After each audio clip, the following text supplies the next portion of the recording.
are here. They're going to take the dome down, and regardless of the weather, you're going to have to play with no dome here. But apparently they've changed their minds because the dome is still up, and we still are indoors. The Montreal Expos, a different ball club than when we saw them. They're only 2 games out of first place, so it ought to be a dandy. So stay with us as the Chicago Cubs try to cool off the red-hot Montreal Expos. Action coming your way in a moment.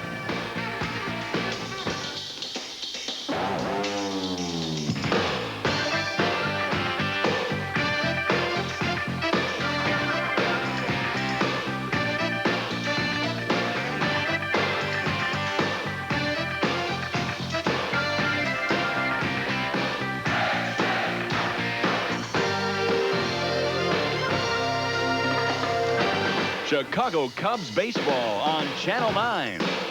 The Cubs are brought to you by Michelob Golden Draft. Look for Bud Summer game details at participating retailers. By True Value. Got a tough job to do? You can do it with True Value hardware stores. Buick and your better Buick dealers. The home of American-made quality and value. By United. Chicago's hometown airline is proud to be the official airline of the Chicago Cubs. By your local 76 dealers who invite you to go with the spirit of 76. And by Mountain Dew. Drink it and get vertical. Hello again, everybody. Harry Carey with Steve Stone. We're at Olympic Stadium in Montreal, where the Cubs begin a 3-game series against the Expos. And the Expos are red hot. They're only 2 games behind the Pirates in their battle for first place. It's going to be up to Frank Castillo tonight to do it for the Cubs, and he's got to contend with the men at the top for Montreal, Delino DeShields and Marquise Grissom. 94 stolen bases between them. Dennis Martinez going to the mound for Montreal. He's 10-10, but the ERA just under 3. Not only did they have 54 stolen bases between those guys, but 137 as a team. It's a good ball club. A lot of running speed, and you mentioned the top of the batting order, which produces most of their punch. They're going to be a tough team to beat, but this is the kind of club that Frank Castillo pitches well against. So we'll have the starting lineups for you in a moment.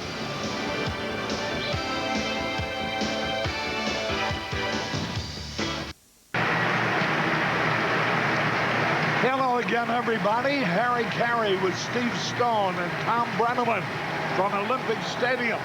Here's the starting lineup presented by Mountain Dew. Sanchez leading off. Sandberg hitting second. Grace third. Dawson fourth. May fifth. Sosa sixth.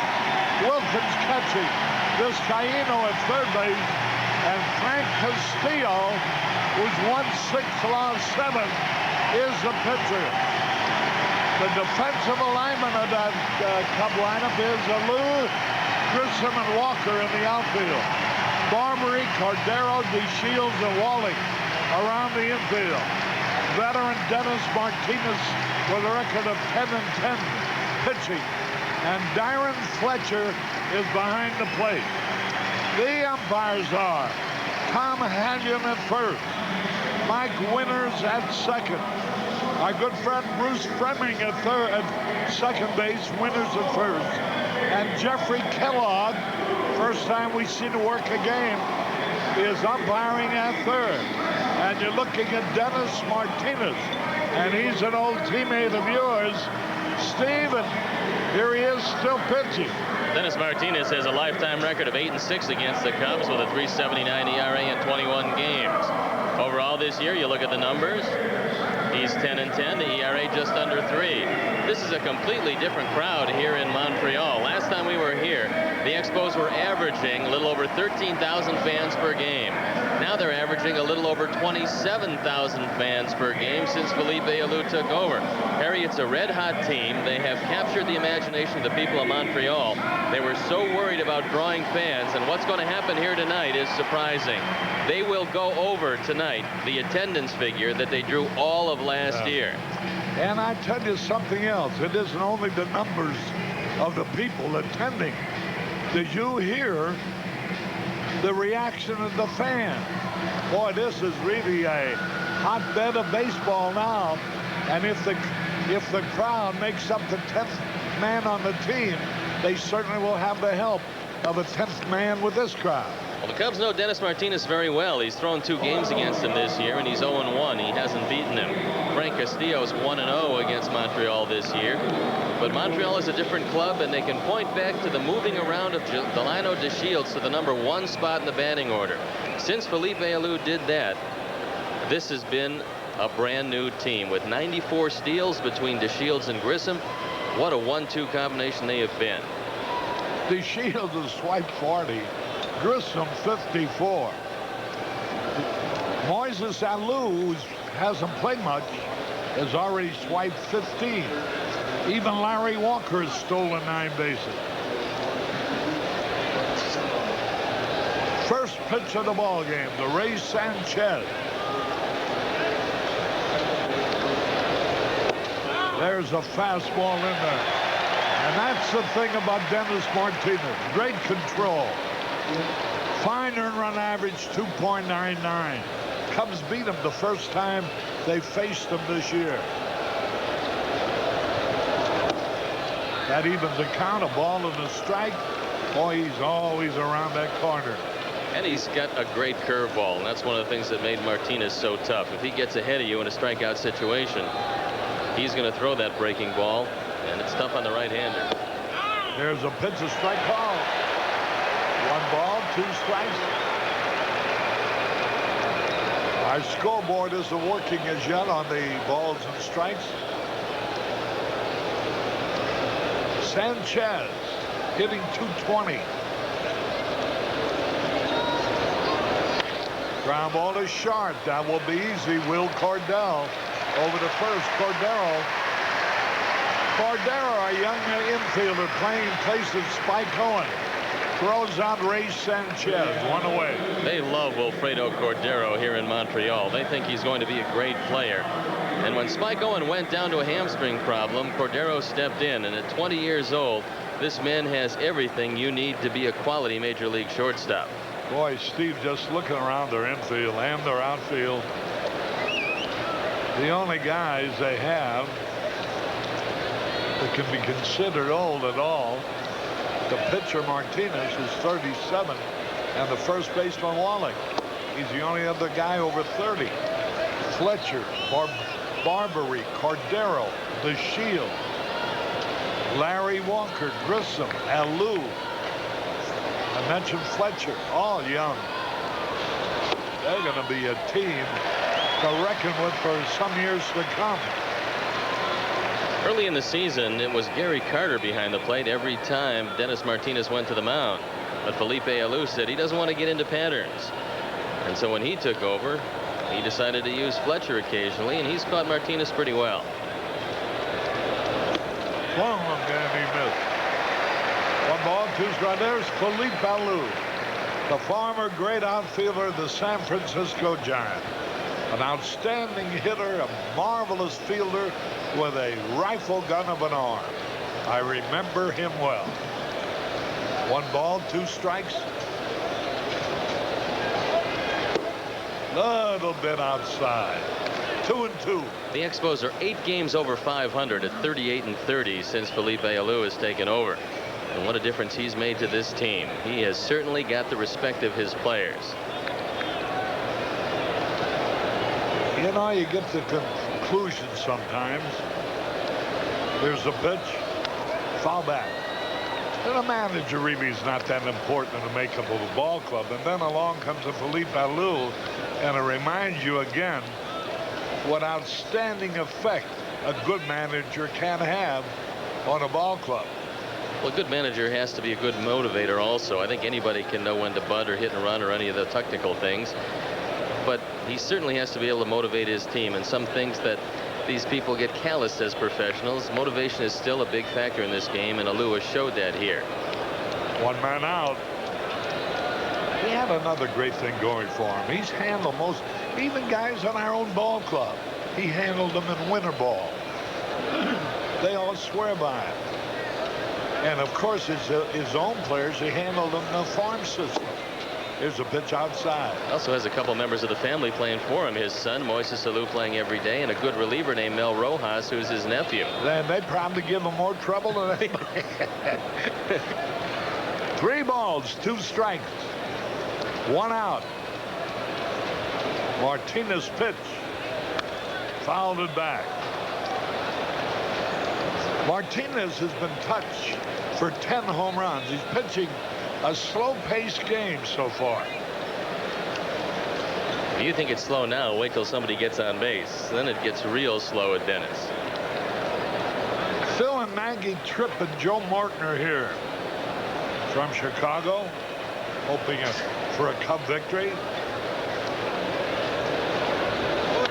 Hot shot. Nice play by Cordero. Throws him out. Boy, oh boy, he showed his defensive ability on that play, going to his left for a very hard hit ball. Cordero just has very soft hands. He hasn't showed you the good arm he's got. He's just thrown it over there a couple times, just enough to get it there ahead of the base runner. He does have a very good arm, but he's smart enough at 20 years old to know that he's got a lot of throws left ahead of him, and as long as it gets there ahead of the runner, that's all you have to do. He won't be 22 until October. Just 21 years old. Wait a minute. He won't be Cordero. He'll be 21 in October. He's only 20 years old. They list him at 6'2". Tall, rangy kid. There's a pitch over the outside corner.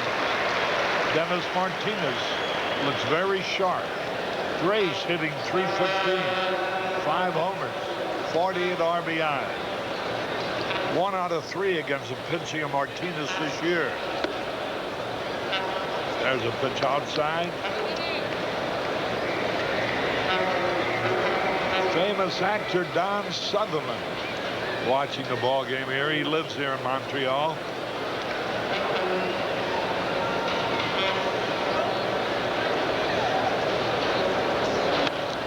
Fouled out of play. Zeke Barnard and his son David and his dad, who's from Lowell, Vermont.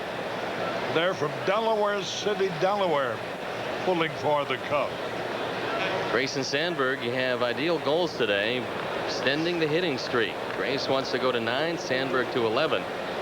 Rhino lost his fielding streak in New York, but Grace's is still going at 63 games. 2 out, nobody on. A little bit inside. Ball 3, his second straight hitter. He's gone to 3 and 2 on. Sandberg grounded out to Will Cordero, who made a fine play. And Grace fouls it off, so he's still alive. Thor and Shirley Solverson from Madison, Wisconsin, pulling for the Cubs. And so is Anthony McAllister from Boston, Massachusetts. His grandparents live in Springfield, Missouri. 3 balls, 2 strikes. There's a drive in the right field, coming fast. Larry Walker makes the catch. Boy, you talk about an outstanding young ball player. There's one of the best. We go to the bottom of the first, no score.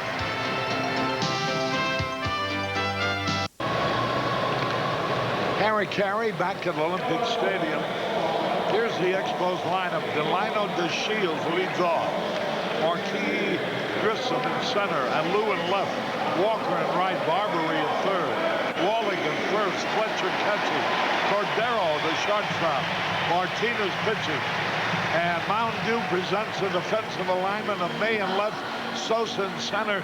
Dawson in right. Vizcaíno, Sanchez, Sandberg, and Grace are on the infield. Castillo pitching. Wilkins catching. And the first pitch is in there for a strike call to Delino DeShields, hitting .315. Boy, as fast as this guy is, I can't figure it out. He is grounded into 9 double plays. And the guy behind him is even faster. The Shields has swiped 40 bases. Grissom 54. And he's grounded into a lot of double plays. There's a ground ball. Nice play. Throw to first. He's out. And that's why he hits it in double plays. When he hits the ball on the ground, he really hits it hard. Nice play by Sanchez. Well, Ray Sanchez showing Wilfredo Cordero, if you can do it, I can do it a little better. He throws Delano DeShields out by plenty, and this is an outstanding effort. If you keep DeShields and Grissom off base, you will probably beat Montreal. If you let them get on base, they will try to run you out of the park. You know, this club leads in stolen bases. 137 stolen bases. They've been caught stealing only 43 times.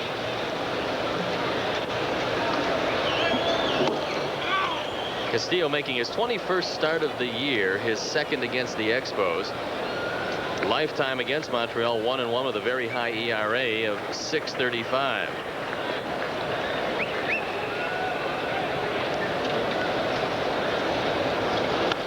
There's Grissom. High pop foul into the stand. Just to give you an idea, Montreal has swiped 137 bases, been thrown out only 43 times. The Cubs have swiped 50 bases and been thrown out almost as many times, 30 times. Larry, the Cubs aren't the lone team that has a problem matching the totals of just DeShields and Grissom. They have stolen between them more bases than 21 other major league teams. So these two guys are a most impressive duo at the top of the order for the Expos. There's a high pop fly, Shard center field. Sosa's there, and it's out number 2.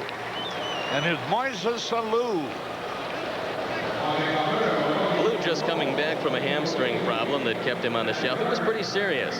Talking to his father, the manager of this team, Felipe, he said that Moises was going along very well. Then he irritated the hamstring, and he was on the shelf for a while, but coming back now, he's playing every day again, and he had a great series against the Cubs the last time we saw him.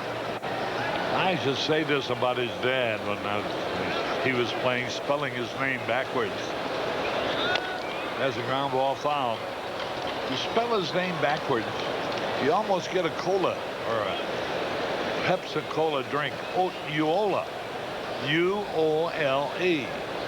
There's Philippe, and there's Moises. Strike call. Castillo looks very sharp in the early going, and he's taking command of the outside corner to the right-hand hitters. If he can stay out there and mix that very good changeup in with it, he's going to be tough tonight. 2 out, nobody on. High pop foul back. Alou is trying to steal 10 times, has been thrown out only once. Alou has only been in 63 games.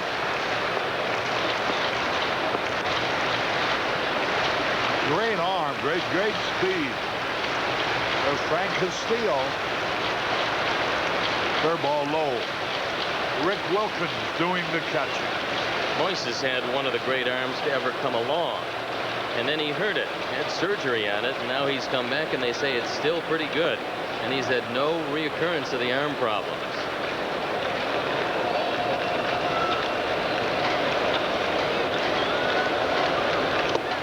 With the low and outside.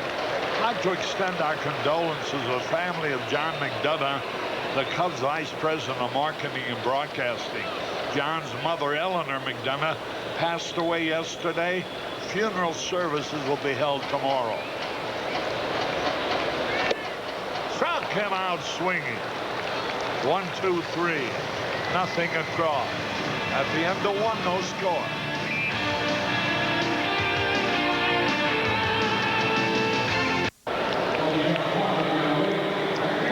Carey and Steve Stone has been going to the top of the second. Here's a former local hero, Andre Dawson. Now with the Chicago Cubs. He's hitting .249. He's really been in the slump. 6 out of his last 56 since the All-Star game, hitting only 107. But he's hit a homer against his old teammates earlier this year, and that was against Dennis Martinez, against whom he's had 1 out of 4, and that one a home run.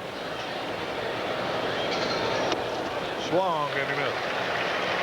The Expos liken this new class of youngsters that's up and playing now with the class of youngsters that came up with Andre Dawson and Warren Cromartie, Ellis Valentine, Gary Carter.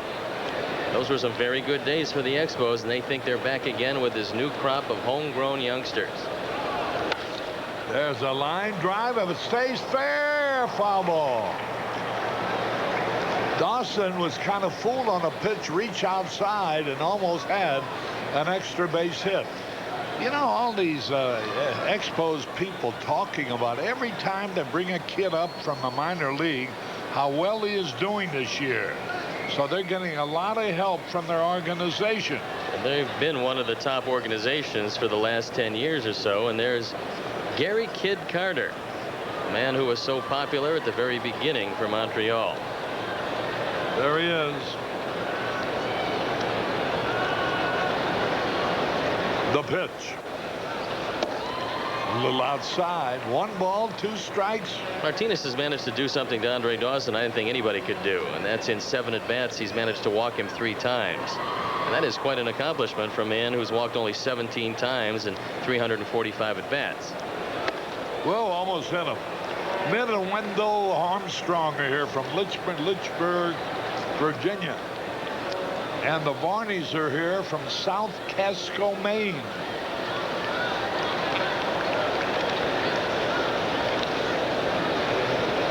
Two and 2 to count. Bouncing ball. Cordero's there. There's the throw, easy out.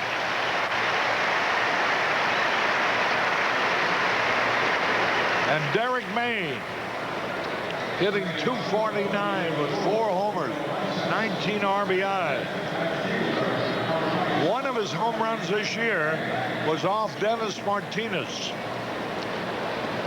against whom he's had 2 out of 5, one of them that home run.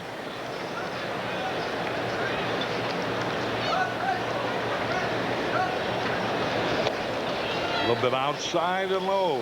Really unusual to watch a shortstop in Will Cordero at a very young age that lobs the ball over to first base like he does. Most of them want to show off their arms if they have a good one, and Cordero does have a good arm. Line drive, right field. Might roll deep.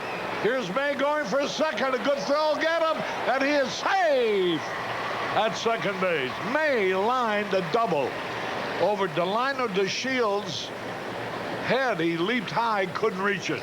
Not many guys going to test the arm of Larry Walker in right field. He's one of the best right fielders in the league with one of the best arms. But Derek May had to play in front of him, and he thought that he would make it fairly easily, knowing it would take a few steps for Walker to right himself and throw. He guessed right. He made it easily at second base, and Derek May in with his 5th double of the year. And now here's Sammy Sosa. 0 for 1 against the pitching of Martinez. Hitting .256 with 7 home runs. Bob Jensen from Downers Grove here with the group. And so's Carol and Tom Garcia from Evanston, Illinois. Ooh, we had a good cut. Let's pause here for identification. This is WGN TV Chicago, America's #1 sports station. 1 out, 1 on. 0-1 the count on Sammy Sosa. Boy, how about the Cardinals yesterday? Led 1-0. Worrell pitched the 8th, shut Pittsburgh down. All they had to do was hold them in the 9th. They replaced Worrell with Lee Smith, who gets paid a lot of money to do that, as do all closing pitchers. But closers prove at times that they are not as good as the guy that they replace. And that was true yesterday. 3 hits with 2 outs in the bottom of the 9th. Pirates scored 2 and win the ball game 2-1. I wonder how often that's happened. The managers in both leagues this year. I imagine it's happened to everybody except Tony La Russa, who has Dennis Eckersley to bring in. Well, it's not happening to Felipe Alou much because he's got one of the hottest short relievers in all of baseball in John Wetland. Yeah. Who's built it up to 23 saves now, and he's thrown great. Here's a curveball in or a strike call. And now the count is 1 ball, 2 strikes. You hate to see strike 2 come to Sosa, because he strikes out a lot. This might be the best throwing outfield in the National League when you look around at Alou, Grissom, and Walker. All of them can throw and throw pretty well.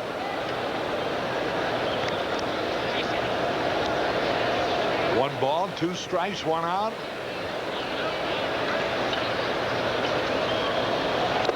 Struck him out on a bad curveball. He actually tipped the ball foul. 2 out, and here's Rick Wilkins. I see Oral Hershiser pitch his first complete game since '89, since August of '89, as he beat the Padres 4-3 for the Dodgers yesterday. It really doesn't matter how Oral Hershiser is going here. It seems that every time he steps on the mound against the Padres, he beats him. Yeah. 2 out, a runner in scoring position, Rick Wilkins.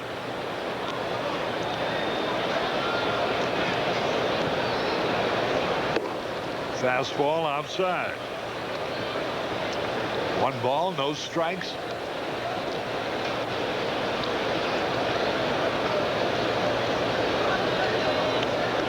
Derek May, a lead. He's been hitting the ball well of late. A little tap. That ought to be easy. Here's the peg to first. He's out to retire the side. Good play by Dennis Martinez on a slowly hit ball. 1 hit, 1 left. We go in the bottom of the second, no score.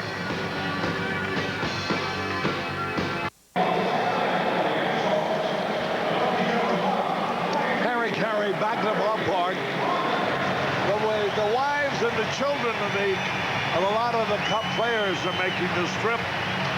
Here's Larry Walker leading it off. What an outstanding ball player this guy is. He's had a home run off Frank Castillo, 1 out of 3 against him, hitting .284 with 18 home runs. Swung and he fouled it back. That one was right off the mask of Rick Wilkins and shook him up briefly. Take another look at it. I don't think catchers like this very much, and who can blame them? Swung at the changeup and missed. 0-2.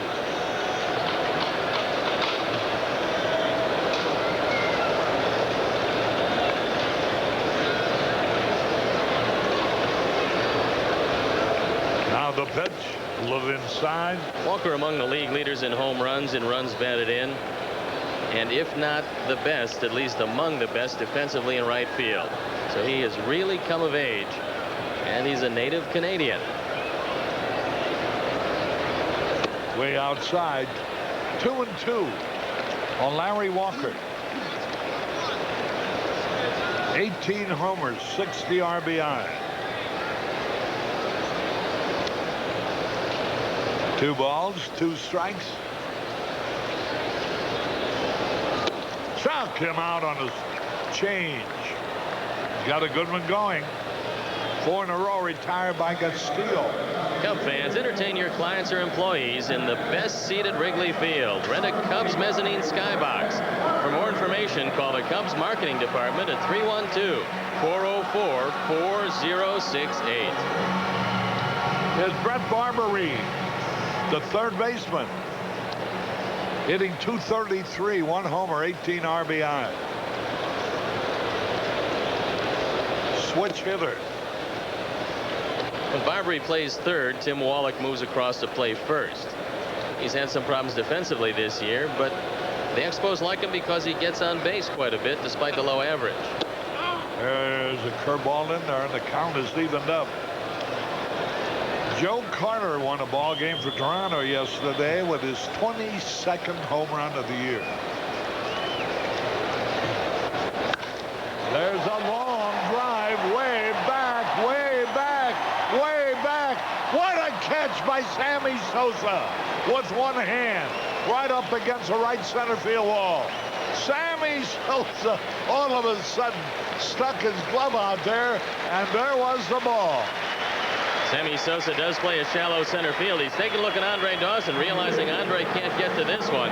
The Cubs are communicating a lot better these days as Sammy puts it away easily.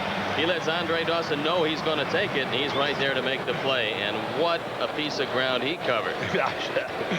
I guess that's what they, after a play like that's when they came up with the phrase, after you make a lucky stab, look in the other hand, you'll find a goal watch.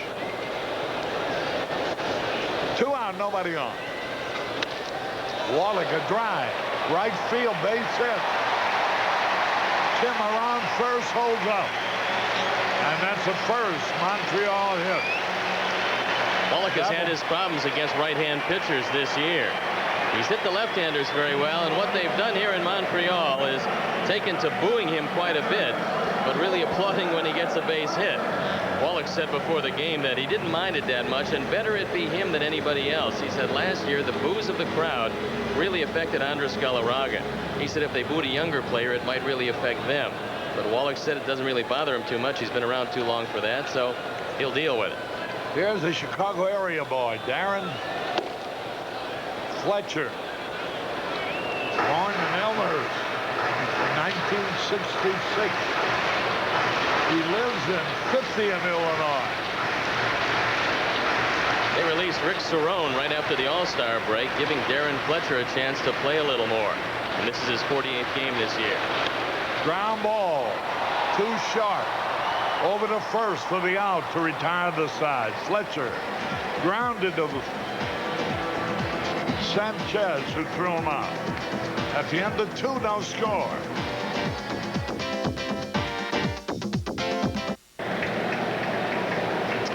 Harry Carey and Steve Stone. Well, that gentleman looked like Harry Kraft. There's Jose Vizcaino to lead it off.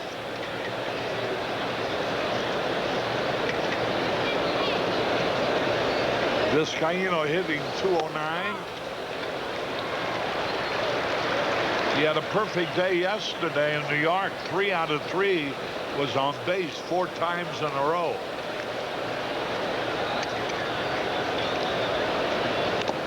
Swung and he fouled it off. Dennis Martinez will be ahead of the hitters most of the night if he's having a good night. And Dennis knows the most important pitch in baseball is not the curveball or forkball or change, it's strike 1. Pitchers that lose sight of that usually don't last very long, and Martinez has been around a long time because he gets most everything over the plate and gets out ahead of the quick hitter quickly. Right in there, a strike 3 call, a fastball. Strikeout number 2 for Martinez. Cub fans, the 1993 Cub Convention is just around the corner, so make your room reservations today for the greatest off-season event in all of baseball. For more information, call the Cubs Convention hotline at 312-404-CUBS. That's 312-404-CUBS. Frank Castillo, 1 out, nobody on. Fastball outside. Cecil Fielder for the Tigers has hit 4 home runs in the last 3 days. He's on a rampage. There's the ball foul back. Fielder now has 24 home runs going into today's action at Baltimore. Frank said if there's one thing that's disappointed him this year, it has been his hitting. He thinks he can do a lot better than the 053. And so I think next year he's going to spend a lot of time in spring training working on his hitting. It's tough to do that during the season. 1 out, nobody on. The pitch. And the looper's gonna drop in there far. A base hit. Larry Walker almost ran by that little pop fly as it bounced One time, he reached for it with his bare hand and knocked it down. So Castillo's on with a base hit. Only the 3rd hit of the year for Frank Castillo as he loops it in front of Larry Walker. You've got to be careful on the artificial surface. You can't get too close to the hop because you never know which way it's going to go and what kind of spin it's going to hit the surface with. So here's Ray Sanchez. He bounced out his first time up. No score. We're in the top of the 3rd.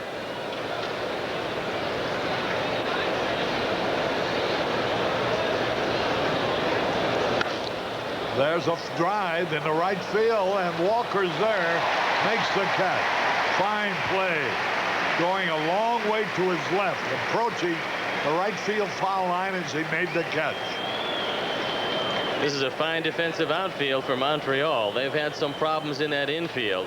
But if you hit a fly ball and it stays in the park more times than not, one of these 3 young men is going to run it down. This time it's Larry Walker going over into the corner and making the play. 2 men around. Here's Sandberg, robbed of the hit on a great play by Will Cordero, the shortstop. First time up. Strike called over the outside corner, a fastball. Every hitter is strike 1 for Dennis Martinez. If you don't swing, it's over the outside corner or something close enough. That's why Martinez has a shutout so far.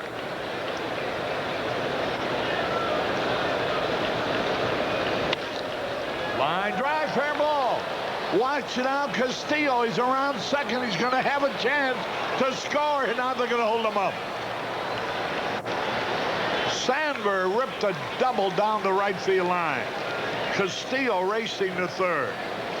21st double of the year for Ryne Sandberg, and probably anybody in the lineup would have scored on this except Frank Castillo. This is down in the corner, and Frank coming around giving it all he's got, but he doesn't run particularly well, and Walker gets the ball in quickly. Good cutoff throw to Delino DeShields, and wisely Chuck Cottier holds him up at 3rd. So Mark Grace will be the hitter. He flied out, hit the ball well his first time up. That makes it an 11-game hitting streak for Ryne Sandberg. Grace digging in.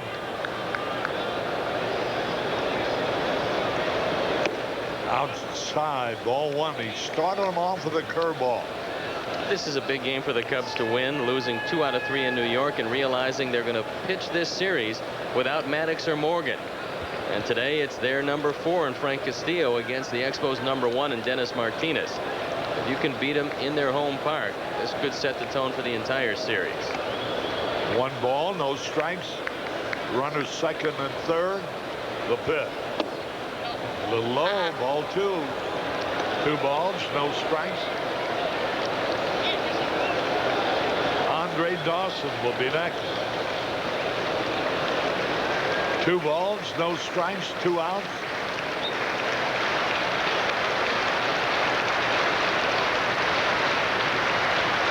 Sandberg a long lead at second base.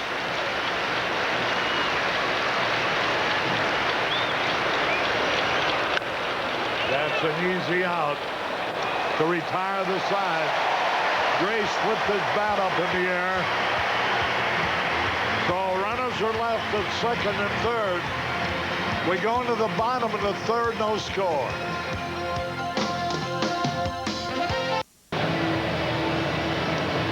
Harry Carey with Steve Stone and Tom Brenneman as we go into the bottom of the 3rd with no score in the ball game here. Cubs are saving some of the baseballs, and they think that maybe Dennis Martinez might be scuffing the ball. It's very difficult to prove anything on the artificial surface, because if the ball hits the surface at all, it's going to get scuffed by that surface. So you can keep as many baseballs as you want. I haven't seen it yet work on any type of appeal anywhere. So whether Dennis is doing it or not, the Cubs still squandered an opportunity with Mark Grace up, and he tapped it easily to first base, and there's the 6 baseballs, and there's Dennis Martinez.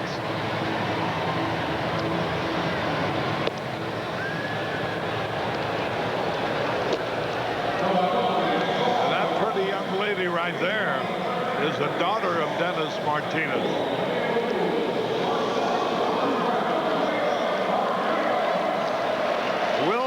Cordero will lead it off, hitting .281, no homers, 1 RBI.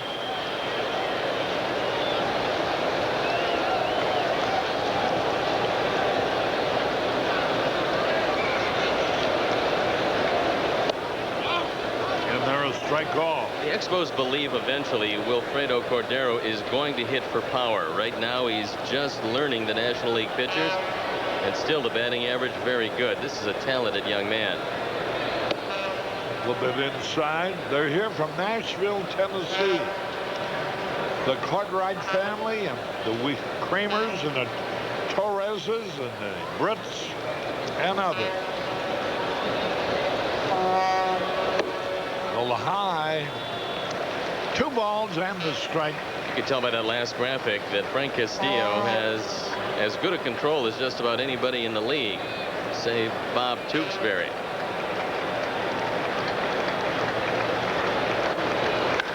Bouncing ball. Sandberg's got it.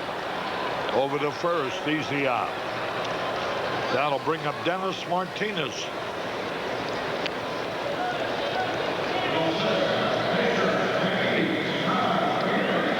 Martinez, a good hitting pitcher.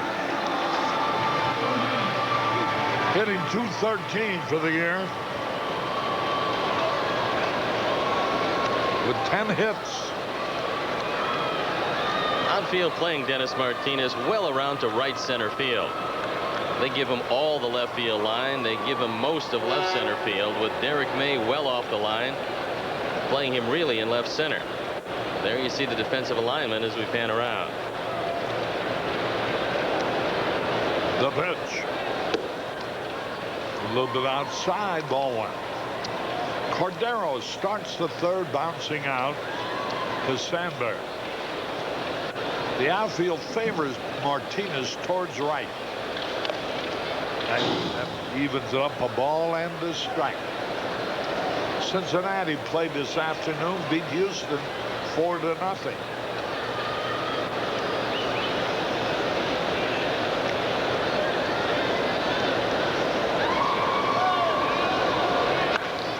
A high pop fly. Sanchez under it. Boy, that looked as if we're going to reach the roof. It was hit so high. Easy out, 2 gone. This is when you want to face the Shields. You really hate to face him leading off an inning. Much better to face him with 2 outs. One of the things the Shields hasn't done a lot of this year is bunt the ball. He's got tremendous speed. And since Felipe Alou has taken over, the Shields has hit around .380. The Shields with 5 homers, 36 RBI. Fastball outside and high. Great pitching duel between veteran Dennis Martinez and youngster Frank Castillo. Pride of El Paso. All 2. One adjustment you can tell right away on the Shields is that he holds his hands a lot farther away from his body. He wasn't doing that the last time we saw him, and he was hitting down in the 260s. He's only 23 years old. Fouled the pitch back. Let's get another look at his spikes. The shoes he's wearing. The black socks. He's the only guy wearing them. The next guy comes up with white socks. Ball 3 high. He's wearing his pants very high, and that's in honor of the old Negro baseball leagues. That's the way they used to wear them back then. 3 balls and a strike.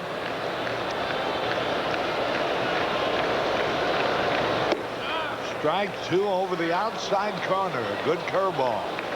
You don't want to walk this man because it's like throwing a double, and that's what he's done as a leadoff hitter. 3-2. Way outside. There's the first walk.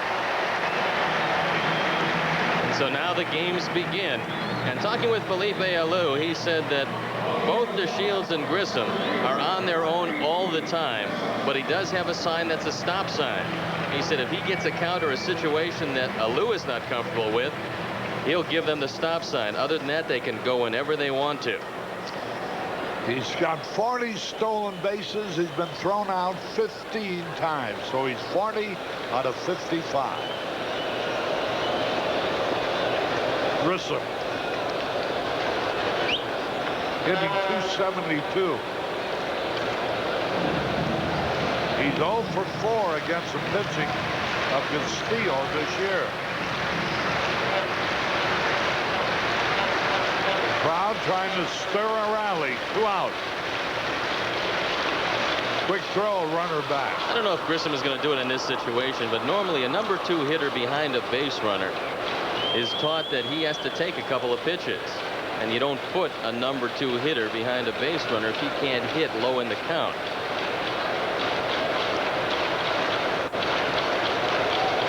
There they are. Grissom and the Shields between them. 94 stolen bases.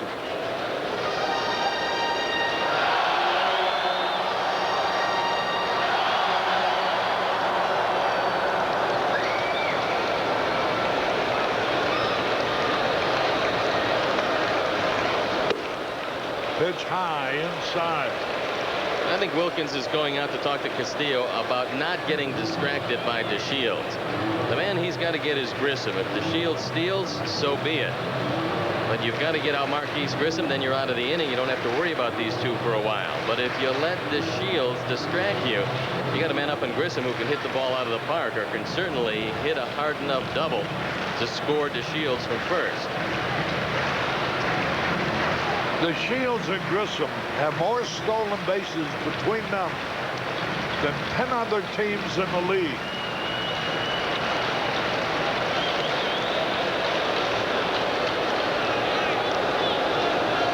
St. Louis is second with 131 bases as a team.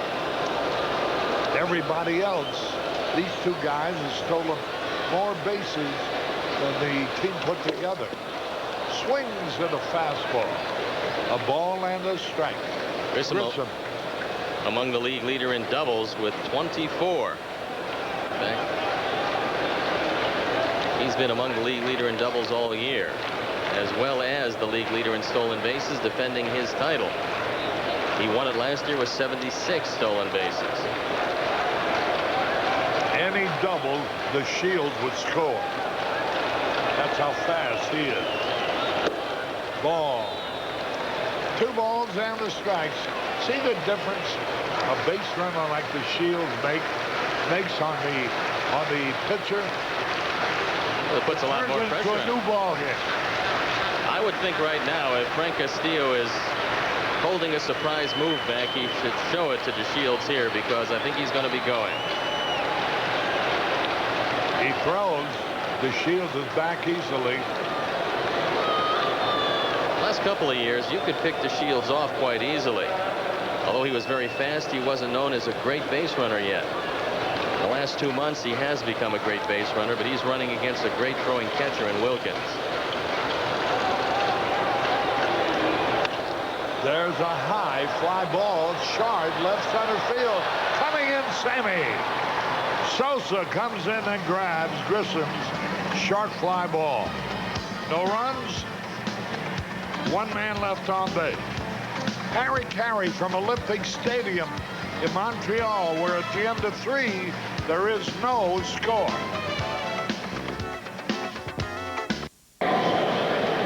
Hi again, everybody, along with our producer, director Arnie Harris and Steve Stone. I'm Tom Brenneman back at Olympic Stadium. A scoreless game and a good pitching duel between Castillo and Dennis Martinez. So far, Frank Castillo is doing it the way you have to do it. He's holding down DeShields and Grissom. And Martinez got out of a tough jam by getting Mark Grace to ground to Wallach. Cubs leaving 2 men on in that 3rd inning, and here's Andre Dawson to begin the 4th. Andre, of course, broke in with these Expos back in 1976. Spent 10 years with them. Came to the Cubs in '87, and of course went on to win the National League's Most Valuable Player Award. And he won it for a very bad Cubs ball club in 1987. That shows you the kind of year Andre had. 49 home runs, 137, I believe, runs batted in. That'll get it done. Not a bad year. Not bad at all. Cubs could use one of those again right now as they battle to stay alive. 6 games in back of Pittsburgh. The New York Mets team crumbling around them. They added Brett Saberhagen to the disabled list before the game today, in addition to Bonilla and Johnson. Hit off the end of the bat. DeShields backing up Martinez, and Dawson retired for the second time in the game, and the slump continues for Andre Dawson. Good thing for the Expos that Dennis Martinez did not get a glove on this ball to deflect it. As he put the glove out and just missed it and made an easy play for DeShields. Cubs beginning play 6 games back of the National League Eastern Division leading Pirates. Montreal in second. 5 games over 500, just 2 out of first. Been an amazing turnaround for this Expos team. They were in dead last all by themselves at the end of June, but ever since they picked up 6.5 games in the standings. 1-2 to Derek May, who doubled to right center his first time up. Derek May is taking advantage of the gimpy knees of Cal Daniels and getting some more play, and with more play he's continued to swing the bat very well.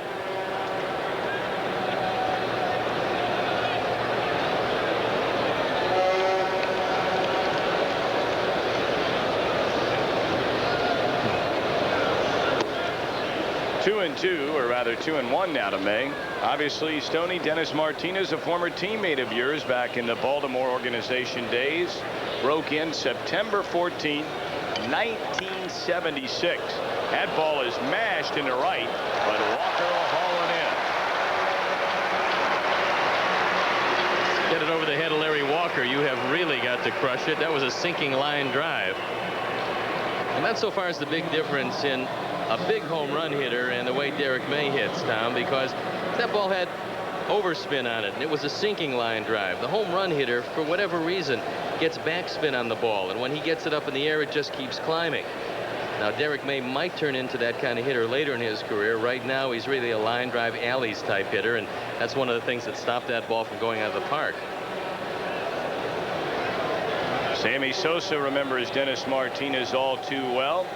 It was a Martinez pitch back on June the 12th that hit Sosa and put him out of action up until the last Cubs homestand against the Pirates.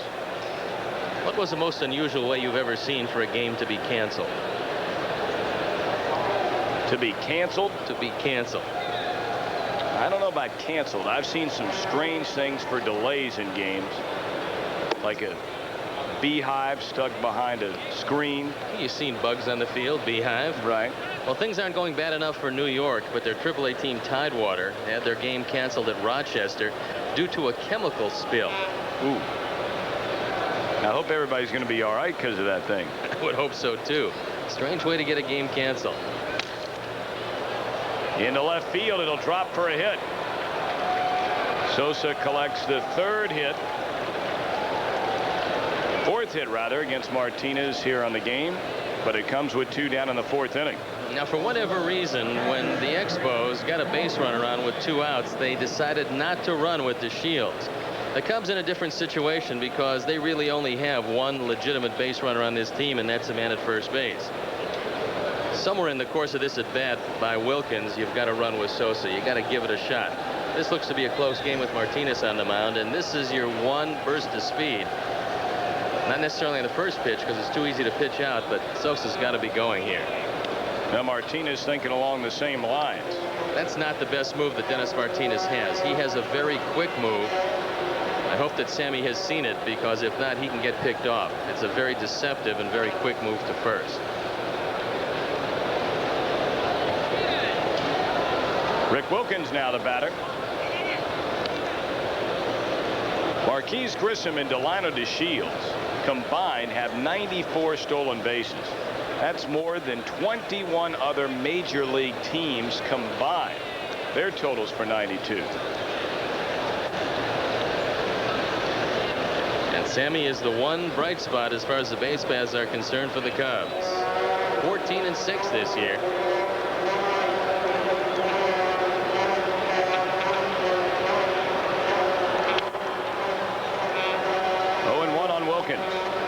Talked to Dan Duquette, who's the new general manager of this team now that Dave Dombrowski has gone to very warmer climates in Florida. Paquette said that he's not anxious to sign any of his young players to multi-year contracts. He said he'll risk arbitration in the case of Larry Walker. He said a one-year contract is what he wants to see. He likes hungry players. He thinks that the intensity is greater from them. And if he can keep them all on one-year contracts, he'll do it for as long as he can. That's pretty good philosophy. Of course, the Cleveland Indians organization has approached things a little bit differently. They went out and signed Sandy Alomar Jr., Carlos Baerga, Charles Nagy, a few of their young players to 2 3-year contracts to avoid arbitration, where all of a sudden a player can go from making, say, $300,000 to $2 million in one season once they reach the arbitration standpoint. With the Expos, they've got a team payroll somewhere between 11 and 13 million. I'm not too sure. I do know that it's among the lowest in all of baseball. And they're a hungry bunch of players at this point, as the standings would indicate. So I guess it depends on organizational philosophy. But now they're drawing more people than ever here in Montreal. There goes the runner. Pitch out. Fletcher firing to second base. Sosa is out at second. So Felipe Alou guessing right. 1 hit, none left. We played 3.5 at Olympic Stadium, and there is still no score.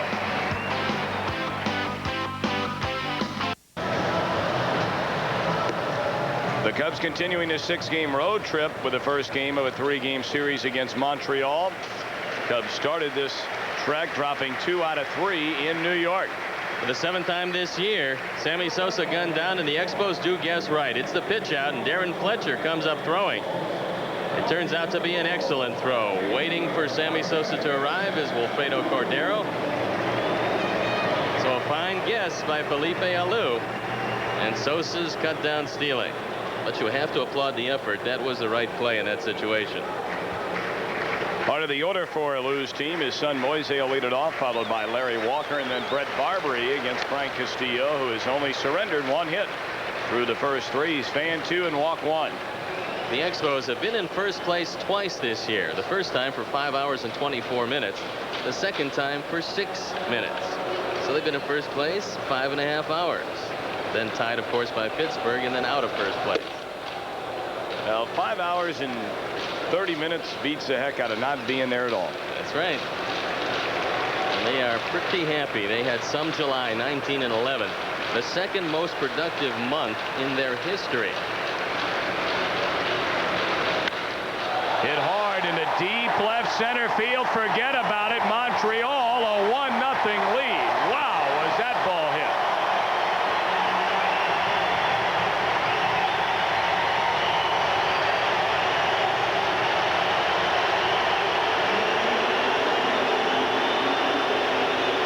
Home run number 5, run batted in number 33. The fans here in Montreal well behind this team. And Moises Alou has just killed the Cubs. That's number 12 off Castillo this year. Last series, Alou was close to a one-man gang against them. He's just back off the disabled list, and he's doing it again to the Cubs.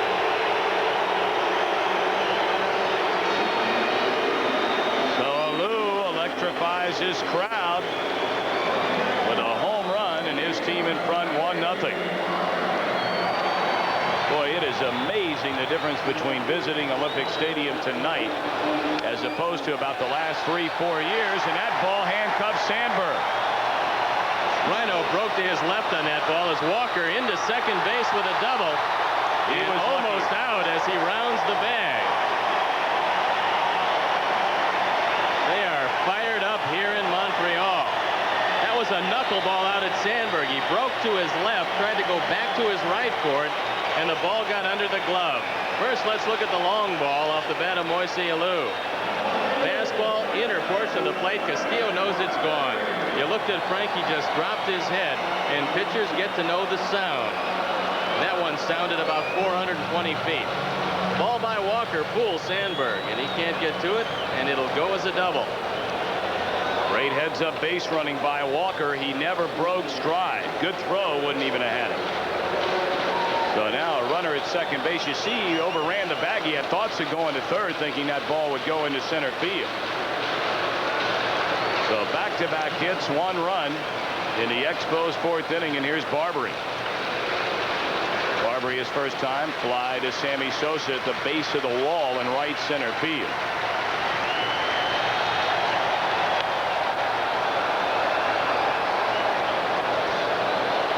Barbary is not normally a pull hitter, but the situation dictates that he try to pull Frank Castillo. Alou, normally, Stoney, a big believer in the bunt. He made the comment in the paper here that in spring training next season, when he gets to run this ship right from the start, everybody on his club will know how to bunt. Well, he realizes, Tom, that when you play in this park, you're not going to score a lot of runs. It's never been a great offensive park. And he knows with a quality pitching staff, and he thinks he's going to be able to assemble that, they're going to be in a lot of low-run games. And you pick up a couple runs early in the game, it becomes very difficult for the opposition to win here in Montreal. Runner at second, 1 and 2 on Barbary. Sandberg calling for it. One down in the inning, so Barbary can't advance Walker on to third base.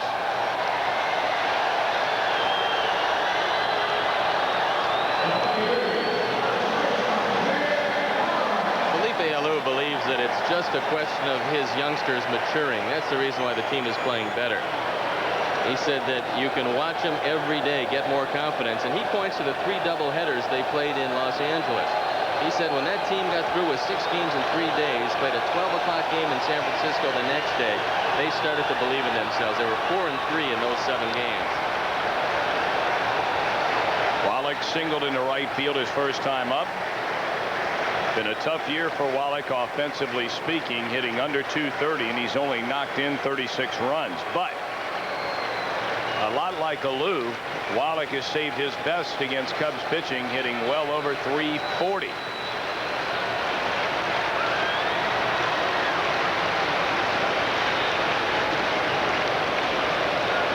Tim Wallach stands well off the plate, and if you don't go inside on him, he will take the ball to right and right center field.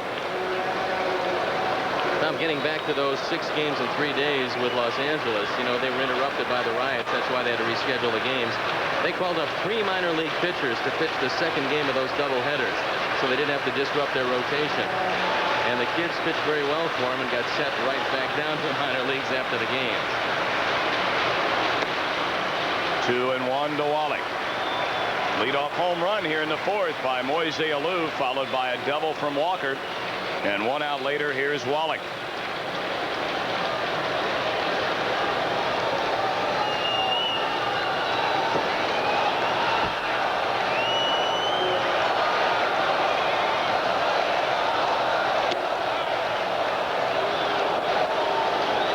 Last time we came here, Tom, was like walking into a mausoleum. The Expos were way down, didn't look like they had any hopes.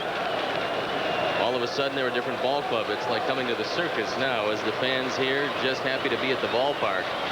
And they figure they can draw between $1.5 million and $1.7 million this year, and if they do, they will make $4 or $5 million. Fouled away. Wallach stays alive. Still 2-2. Well, the Expos have gone 24 and 14 over their last 38 games. And that's brought them right back into the hunt. Speaking of the circus, that fella ought to join. Both of them.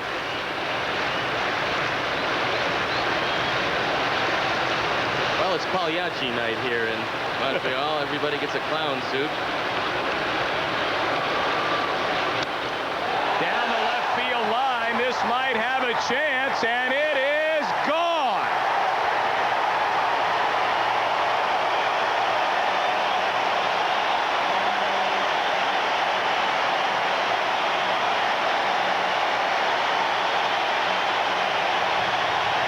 Has been Montreal's answer to Bobby Bonilla. They've been booing him mercilessly in this park. And that is some redemption for Tim Wallach as he tips his hat to the fans, hitting his 5th home run.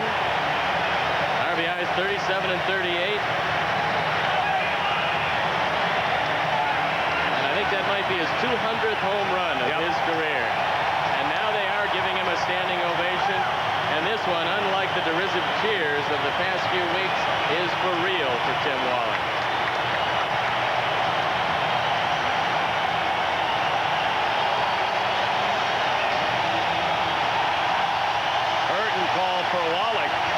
This is almost like a playoff type crowd here in Montreal tonight. Boy, this place is jumping. Last time I heard anything this noisy, most of the people had skates on in this city, Tom.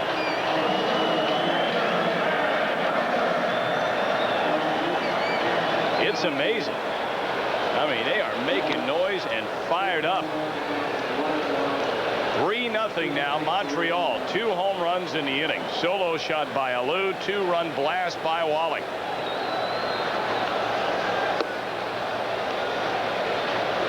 One and one now to catcher Darren Fletcher. Expos now have 70 home runs this year. Cubs have 65.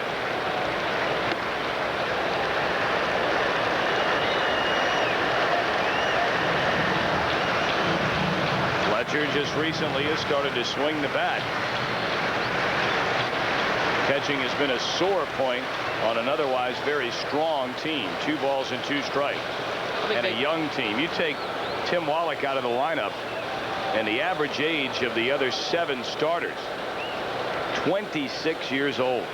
We can understand why they're excited about this team, because they've got a lot of growing yet to do.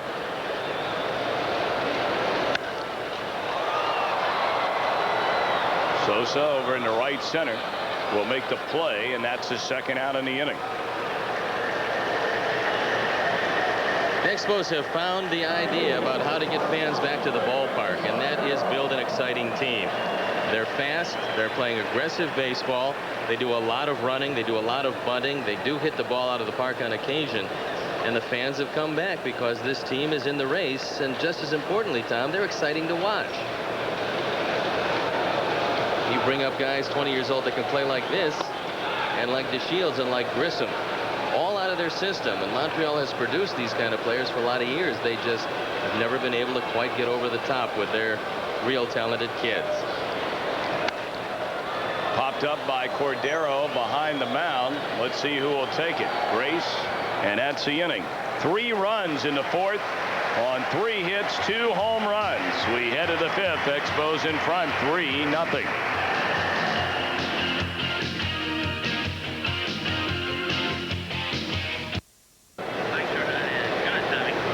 3-0 Montreal. Solo shot by Moises Alou. 2-run home run by Tim Wallach has been the scoring so far. So now the Cubs must play catch up against one of the best right-handers around, Dennis Martinez. It'll be the latter third, Wilkins, Vizcaino, and then Frank Castillo.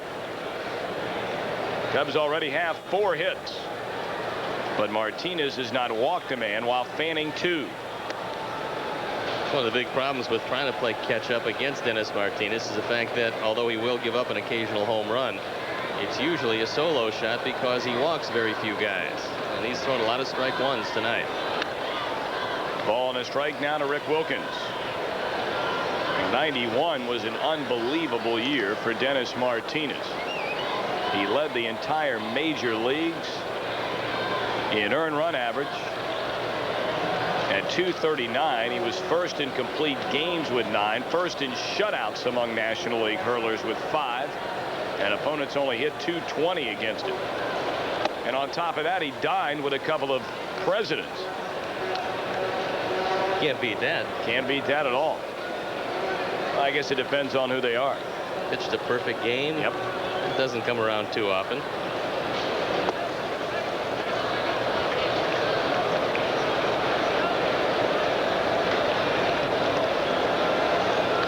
Since coming back, Rick Wilkins has done a very good job, and a good job defensively. Cubs knew eventually that he would swing the bat. They felt confident that he was going to hit. Now that he's improved defensively, they're very comfortable with him in the middle of their platoon system. And there's ball 4, so no sooner do we point out that Martinez rarely walks a guy. Well, there you have it. Maybe that's all we have to do. The Cubs might have a shot of breaking through against Dennis Martinez.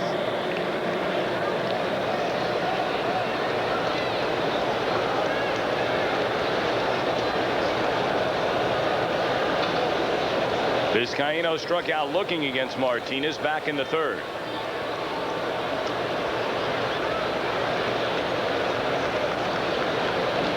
Wilkins has not attempted a stolen base all year. Big hole on the right side, though, with Vizcaino hitting left-handed. Ball 1.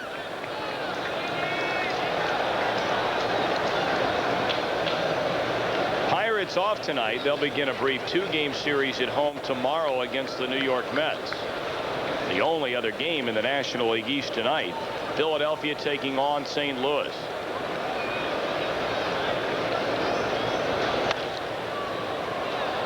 Foul ball. It goes to 1-1. Final earlier today.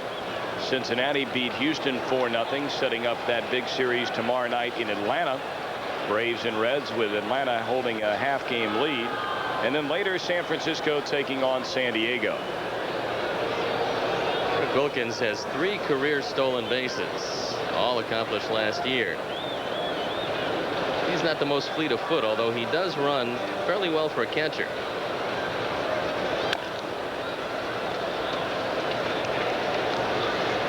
Wallach has been shifted around between third and first, depending on who goes to the mound for the opposition. They've used a youngster by the name of Greg Colbrun, who's played some first and is a catcher, converted to a first baseman, and he supposedly has a very good bat. Gone from the lineup is Archie Cianfrocco. He was playing first base every day the last time we saw the Expos. Yeah, it's been the amazing thing about this Montreal team. At various points in time, they have had a rookie really stand out for them and carry him for a short amount of time. Cianfrocco earlier on. They brought up Cordero's done a great job. Moises Alou obviously having an outstanding year. Amongst rookies, maybe second only to Dodger first baseman Eric Karros. Karros is starting to drive in a lot of runs. Had a wonderful July. And he's one of the few bright spots in Los Angeles in an otherwise dismal year for Tommy Lasorda's boys. Out on strikes for the second time is Vizcaíno. Third total in the game for Dennis Martinez. 1 down in the inning.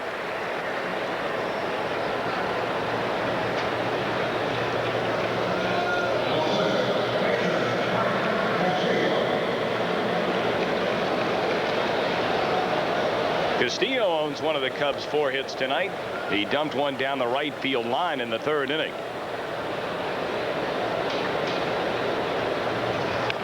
Frank Bunning. Wallach will play behind him to first base, throwing on to Shields, and that is Castillo's 3rd sacrifice, moving Wilkins on to second. While we have a chance, let's step aside for a station ID. This is the Chicago Cubs Television Network. This is WGN TV Chicago, America's #1 sports station. Tom Brenneman back with Steve Stone at Olympic Stadium in Montreal. The opener of this 3-game series. 3 the key number. 3-0 Expos leading on a pair of home runs in the 4th inning against Frank Castillo. And the Cubs bidding not to go 1-3 on this road trip that they realized would be pretty tough to New York and Montreal.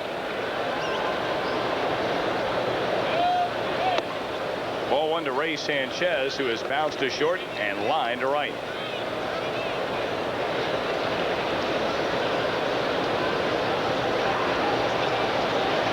Outfield around toward right center and fairly shallow for Sanchez, who occasionally can hit the ball with authority to left and left center.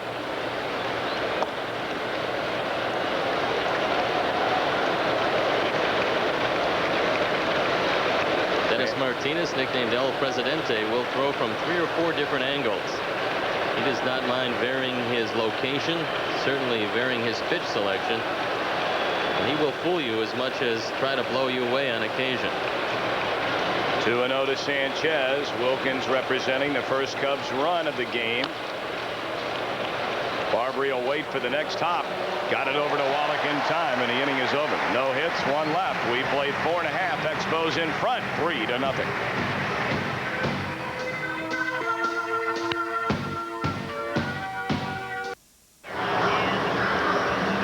Cub fans, this is your chance to vote for the Cub MVP of '92. To vote, call 1-900-820-CUBS. $1.45 per call. All proceeds benefit charity. Be ready with your favorite player's uniform number. With over 6,600 votes cast, Mark Grace is in front. Top 5 vote getters include Sandberg, Dawson, Maddox, and DeCenzo. The program sponsor, the Robert R. McCormick Tribune Foundation, will also contribute $1 for every call made, and we'll honor the winning player during the October 3rd Cubs game. Again, a reminder, children under 18 must have parental permission. Opportunity for Frank Castillo to shut down the Expos because he can ill afford them to get any more runs in this one. Martinez a roller at Sanchez, and he's retired to open up the Montreal 5th inning. Any questions question today comes from Chris LePan from Fort Wayne, Indiana. Chris wants to know, 13 years old, and why don't major league players use aluminum bats? Well, Chris, I think the big reason is you'd probably see a pitcher killed. They're much livelier than the regular wood bats. I think the ball goes further. I think a lot of people in the major leagues would hope that they would use the wooden bats at the lower levels. It's a matter of economics, though, in high school and colleges around. And a lot of guys you talk to think that it hurts both pitchers and hitters for when they come to the major leagues.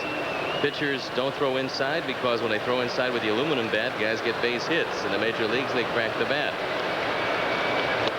So that's a couple reasons. I don't think you'll see it in the major leagues unless there is a big economy move in the major leagues. So thank you, Chris LePan, whose brother was in a big movie from Fort Wayne, Indiana. 1-1 to Delano DeShields, who was robbed of a hit leading off the ball game on an outstanding play behind second base by Sanchez, and then DeShields drew a third inning walk. Well, a lot of people will tell you, and I would agree with them, DeShields should have been on the National League's All-Star team. Count goes to 2-2. Craig Biggio is selected as a backup second baseman, and the numbers don't even compare. Sometimes hard to figure out, although DeShields got off to a very poor start. He came on and was really closing by the time the All-Star balloting came around. But DeShields will have his day. He will play in a few of them before it's over because he's still very young and seemingly getting better with every passing game. Full count now to DeShields, who has 40 stolen bases. You don't want to walk him.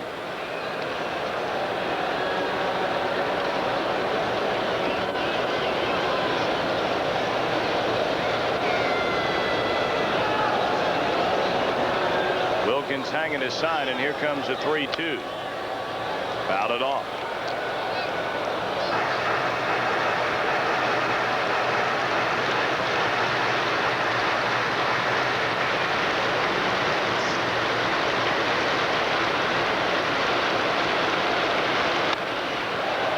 Hit hard into left center, but Derek May playing him that way, and there are 2 up, 2 down in the Expos 5th inning.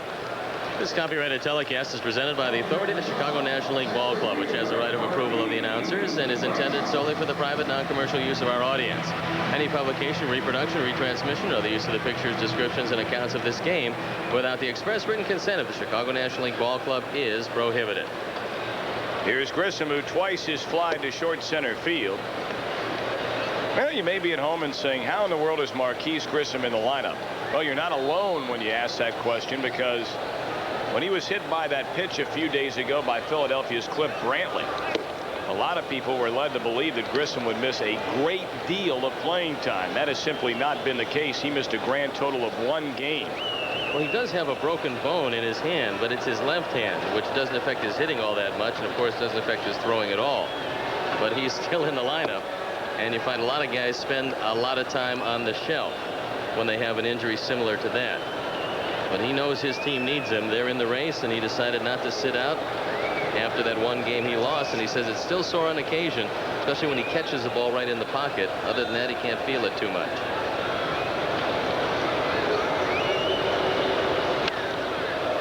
Line ball down the left field line. Let's see if Derek May will have a play, and he will not get it. Foul ball.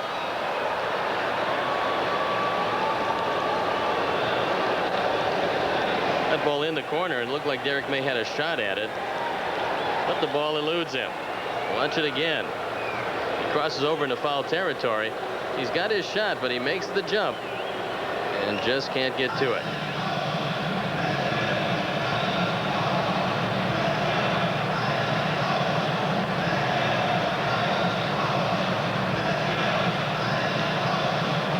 Obviously a big part of Grissom's game. The major league's leading base stealer with 54. 2-2 delivery. And a grounder. Sanchez will have to get it over there. had plenty of room, and that's the inning. 1-2-3 goes Montreal. We head for the 6th. It is still 3-0 Expos.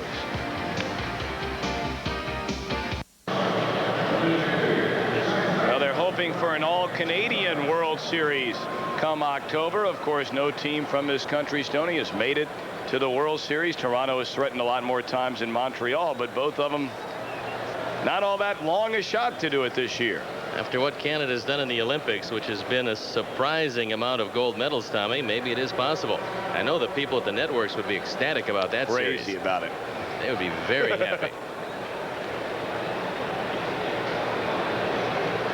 Now, Toronto's been knocking at the door for quite some time, and this may well indeed be its year.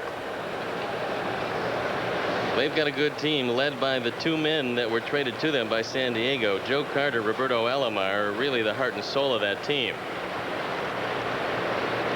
Blue Jays in first place in the AL East by 4.5 games over second place Baltimore. The Expos here in Montreal just 2 back of the division leading Pirates. Sandberg down, a couple of strikes to Dennis Martinez. Rhino has bounced to short and doubled down the right field line. One disadvantage for Montreal if they stay behind in the race is the fact that they've only got 4 games left with Pittsburgh. Now that is an advantage if they can take over first place and spread it out some, because then Pittsburgh would have very few shots at them. But there's a lot of games that stands in between Montreal and a division crown. 1 ball and 2 strikes. Sandberg hitting over 400 since the All-Star game, in which of course he was a starter for the National League at Jack Murphy Stadium. He's had a fine career against Montreal.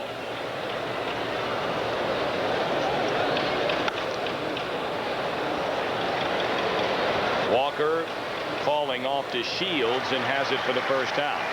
Later today on Channel 9, a woman is hot on the trail of an Aztec treasure and hires 2 mercenaries to help her find it. Chuck Norris and Lou Gossett Jr. star in Firewalker tonight at 11:30 on Chicago's very own Channel 9.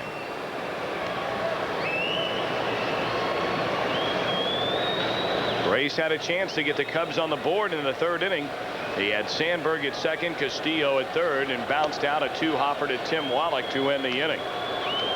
Montreal's like 2 different teams defensively. In the infield, very suspect, but a fine defensive outfield for the Expos. 3 guys who can go get them, and they're down toward the bottom in club fielding. This team has committed 83 errors this year to the Cubs 75, and they're 3rd from the bottom, leading only Philadelphia and Los Angeles.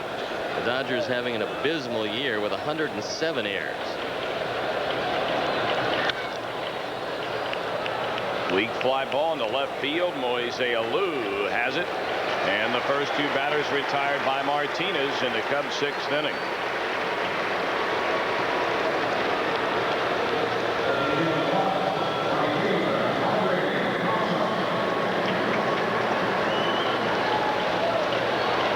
A lot of people talk about the Expos team. They don't really give enough credit to the pitching staff, whose ERA is 3.41 this year. They're number 5 in the league, with the Cubs, of course, leading at 3.02 on the earned run average.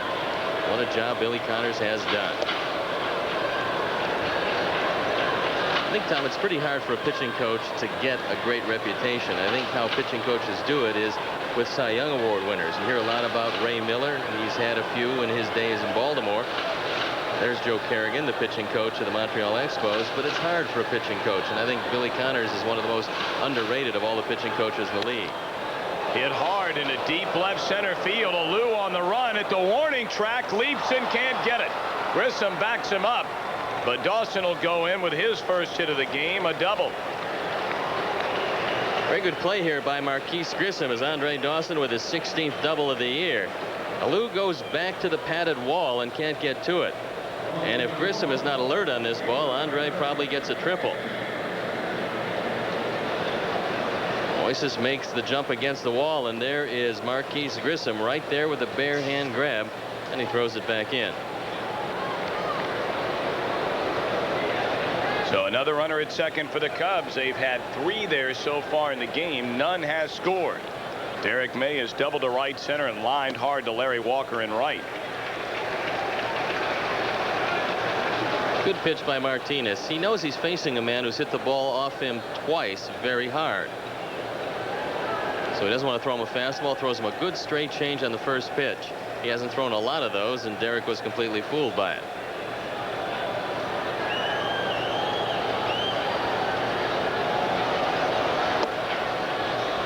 One ball and one strike. May has knocked in 19 runs this season. Cubs are trailing 3-0. We're in the top of the 6th. 2 down, and Dawson on at second base.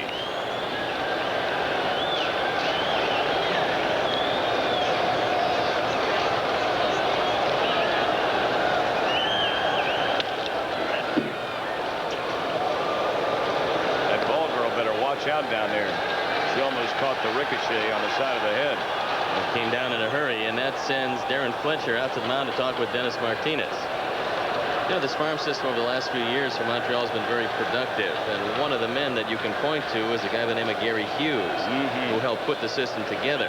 Unfortunately for the Expos, Gary Hughes has gone to Miami with Dave Dombrowski, along with a number of other Expo men at the top.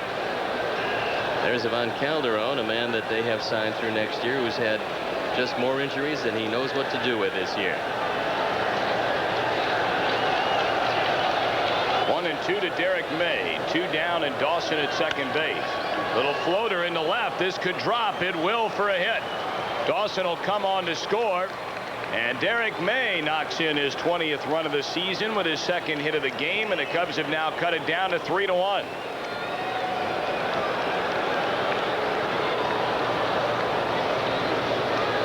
Derek May becoming an offensive force for the Cubs. As far as the Cubs are concerned, this is good news, because next year it's very possible you could go into spring training without Andre Dawson and Cal Daniels, depending on what Larry Himes wants to do contract-wise. And Derek May then becomes a very big man in the outfield for them. Cuts the lead to 2, and the Cubs trying to claw their way back in this game. Sosa representing the tying run. He has homered 7 times this season. Tonight he struck out and singled in the left. He was thrown out stealing, ending the 4th. Good pitch on the outside edge, knee high for strike 1 from Martinez. Game 2 tomorrow night. We invite you to join us. It'll be a pair of right-handers once again. Mike Harkey at 1-0 against Mark Gardner 10-8.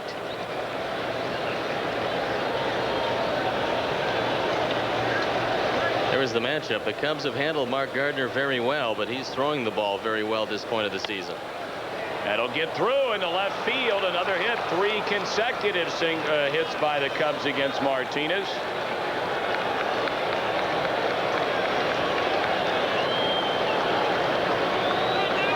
Double by Dawson, RBI by Derek May, and now a single from Sosa. And the bullpen getting up and getting to work as the Cubs get closer to the spot occupied by Frank Castillo. Rick Wilkins with an opportunity to do some damage to Dennis Martinez and the Expos, and it's Ken Patterson once again. Wilkins has bounced to Martinez. He's drawn a walk in 2 trips.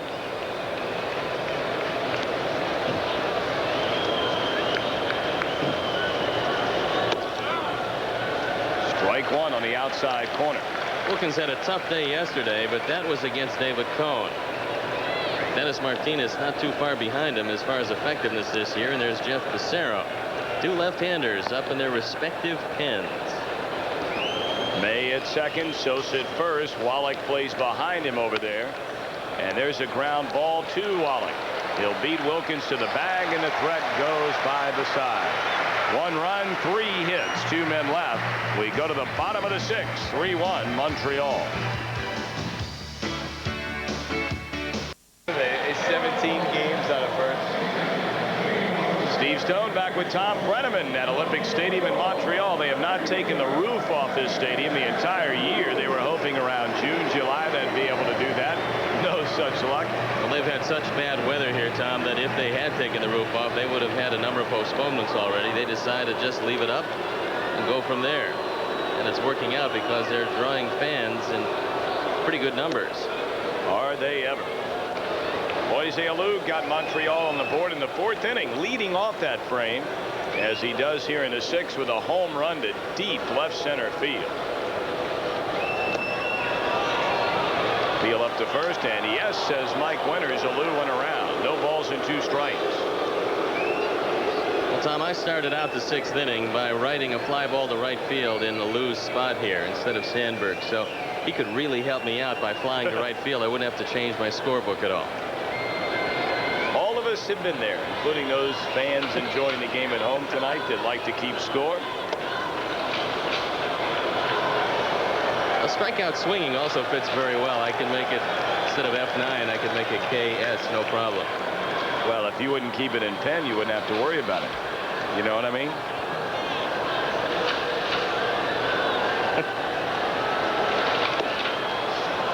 Well, he helped your cause. There you go.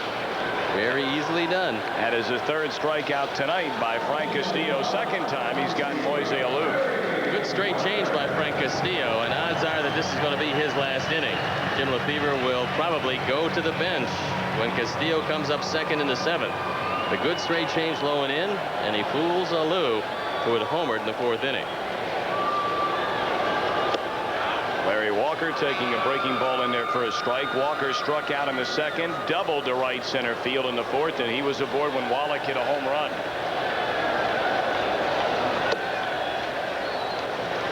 Three to 1 Expos. We're in the bottom of the 6th. Cubs return home starting Thursday night to open their longest homestand of the year, 11 games. And Montreal will be the middle team of it. It starts with 4 against the Mets, followed by 3 against the Expos and 4 against Houston.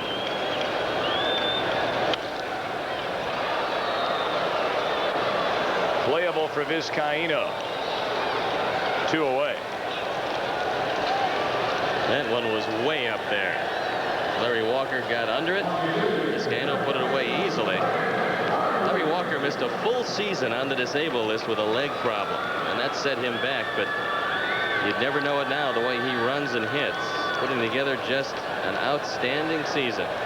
No, you talk about a high pop-up. Larry Walker's the only player in this stadium to hit one of those speakers with a fly ball, and the ground rules state here in Montreal that is a home run if it hits a speaker in fair territory. And that is way up there. Darryl Strawberry hit one off the facade of this stadium, and that's above the speaker. It is tough to get one up that high and that far. Diving stab by Grace from his knees. He throws out Barbary, and that'll end the inning. 1, 2, 3 go the Expos. Harry back in his 7th at the end of 6. Montreal 3, Chicago 1. Harry Carey with Steve Stone and Tom Brenneman. We're going into the 7th. The Cubs trailing 3-1. Tonight's designated Bud batters Glenn Thrush from Peoria, Illinois. He has a chance to win $100 immediately and a share in a $10,000 bonus pool to be awarded at the end of the season. So congratulations and good luck to Glenn Thrush of Peoria, Illinois, tonight's designated Bud batter. Jim Bullinger throwing in the pen, and Dwight Smith in the on-deck circle. Vizcaíno grounds out to Tim Wallach. 1 out. And we're going to have a pinch hitter here. Doug DeCenzo. Now they pull back Dwight Smith and go with DeCenzo, with Vizcaíno not getting on to start the inning. So that's going to be it for Frank Castillo, who did a pretty good job except for the 4th inning when he gave up 2 home runs and a double. That was the only inning that he had any trouble at all tonight. But unfortunately, it's been good enough for an Expo 3-1 lead. He didn't walk anybody. He fanned 3. But he allowed 3 runs on 4 hits. He walked 1 man, make that. DeCenzo hitting .247 for the year. 5 out of 14 as a pinch hitter. 24,338 here tonight on a Monday night in Montreal. Descendo trying to get something going. Cubs trailing by 2. Derek May drove in the only run. Andre Dawson came out of a long slump with a double. Bouncing ball, that'll be easy. DeShields throws out to Centro. And here's Ray Sanchez 0 for 3. Last time Martinez went to the mound, he lost to St. Louis and gave up a late home run, a 9th inning home run, and he lost that ball game. Felipe Alou was criticized for leaving Martinez in what a lot of people felt was too long. Alou answered that before the game today, talking to a couple reporters. He said, "You don't know the condition of our bullpen. It was tired. I went with Martinez because he's our best." Well, the bullpen is obviously rested because he's got the bullpen up and going now for Martinez. You know, Frank Castillo leads the staff in home runs. He's given up 13 home runs this year.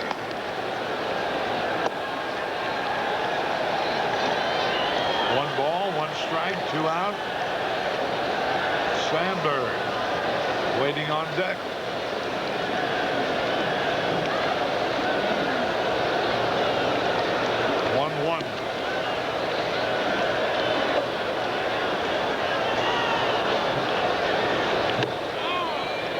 Right in there, a strike call, the curveball. Martinez going for his 11th victory of the year.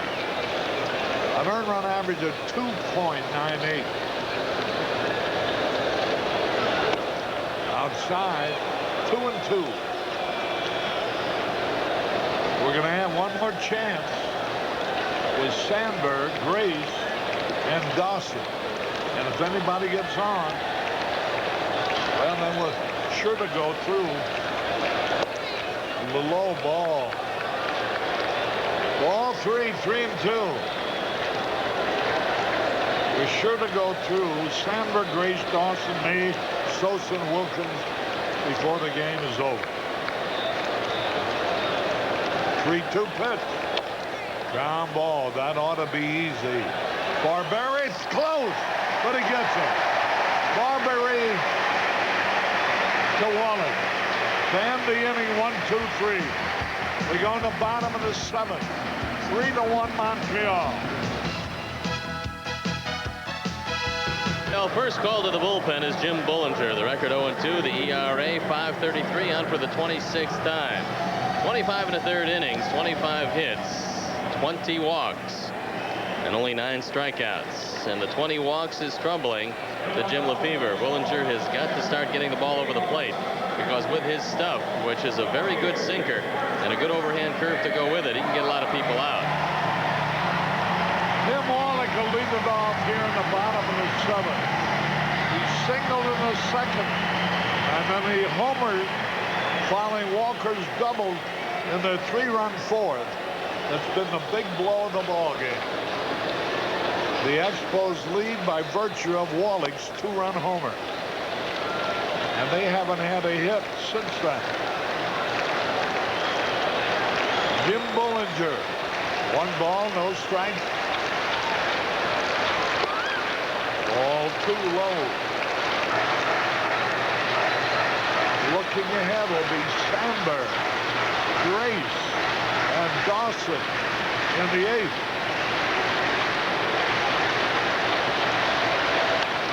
There's another hit for Wallach. 3 out of 3. Wallach came into the game hitting .228. He's helped his average considerably.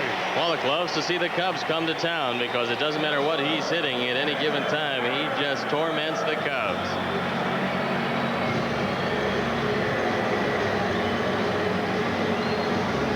So a runner's on. And here's Darren Fletcher, the catcher. Chicago area boy, born in Elmhurst. Good throw the runner back. Wallach does not run very well, and this is a situation that dictates 2 on the part of the Cubs. If Fletcher is allowed to hit away, and they don't use the hit and run. Now ready.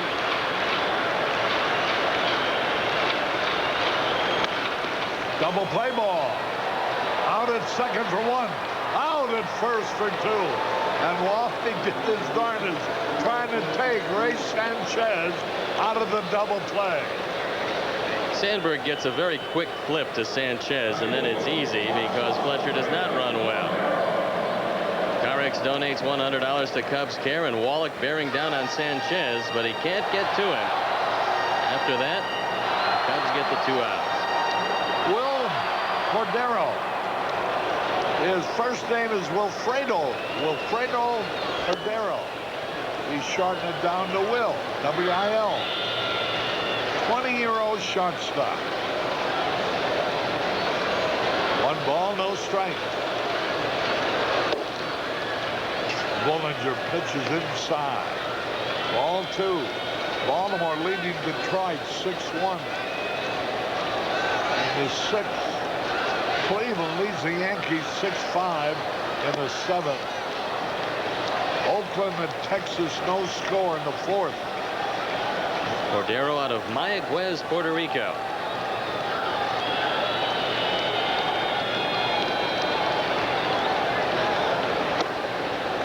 Ball 4, he wants him. And that will bring, we're going to have a pinch hitter apparently for Dennis Martinez. John Vanderwall, I believe, coming up. That's going to be it for Dennis Martinez as he gives way here in the 7th inning. Vanderwall has done a good job. He's hitting .247 with 3 homers, 15 RBI. As a pinch hitter, he's 2 out of 18.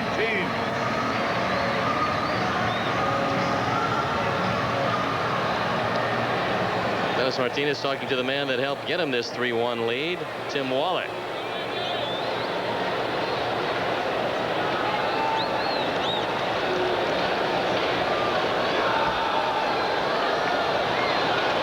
Vanderwall, the pitch.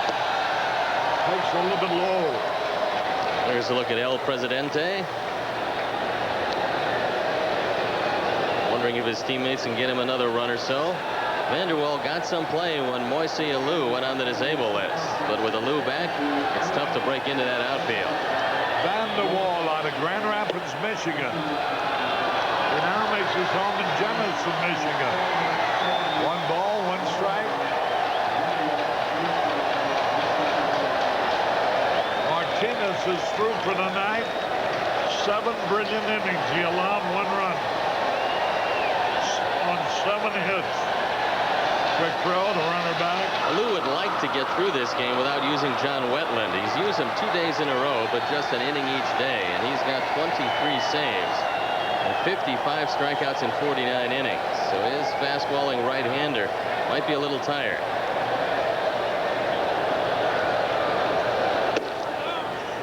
Strike call. 1 ball, 2 strikes, 2 out, a runner on at first base. We're in the bottom of the 7th.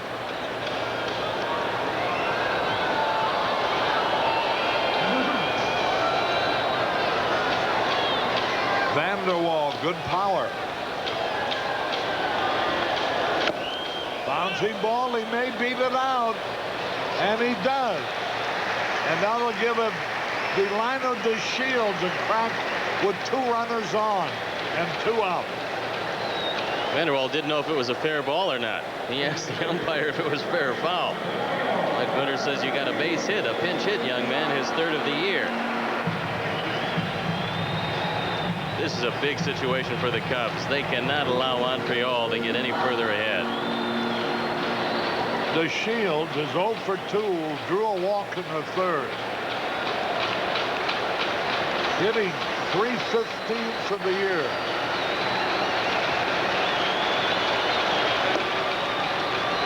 A little bit low and inside. Ball 1. Bollinger.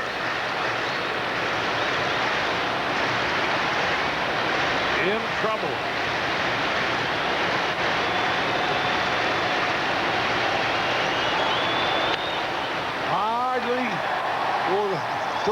to second base by Grace, who makes a nice play going to his right of Delano's well-hit ground ball to end the inning. So 2 men are left on base, no run. At the end of 7, 3-1 Montreal. Carey back at Olympic Stadium as we go into the top of the 8th. Jeff Facero out of Springfield, Illinois, will be the new pitcher for the Expos. 0-4-5, the ERA 3.30 out for the 46th time. He's got 1 save. Expos have 31 saves, 7 by Mel Rojas, 23 by John Wetland, and the 1 by Facero. He's given up just 1 home run in 60 innings this year.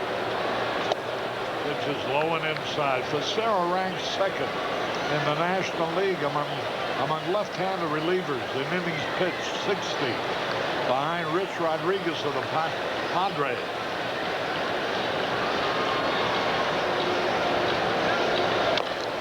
Bouncing ball. Whoa, what a play by the shortstop. A bad throw. Cordero made an amazing pickup and then threw the ball into the Montreal dugout, which enables Sandberg to take second base. Might go as a base hit in an air. We'll have to take a look at it and see what the official score thinks. I think they're just giving him an error on this. Great pickup by Cordero. But this is what you have to put up with the youngsters. He doesn't have a grip on this ball as he airmails it over the head of Tim Wallach. And Sandberg winds up at second. And that could turn into a very big play for the Cubs. And that's a 2-base error. And that brings up Mark Grace. Only the second error for Cordero. And they will activate Spike Owen, I believe, tomorrow. So it's a choice who you want to go shortstop with, the experience or the youngster. Runner at second and nobody out. Low and outside, ball 1. Grace had a great chance in this game with runners on second and third in the 3rd, but he bounced out to end the inning. Now he's got another man in scoring position.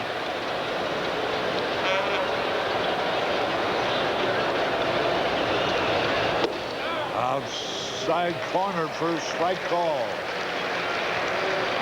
Cardinals leading Phillies 1-0 in the 5th. Limited schedule in the majors tonight.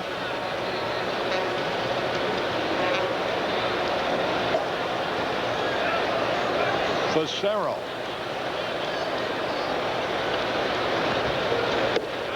Throws it over the outside corner. Grace didn't like that call at all. Grace is asking Tom Hallion, just where is that outside corner? Looked a little wide to him. 1 ball, 2 strikes. Facero out of Springfield, Illinois, now makes his home in Indianapolis, Indiana.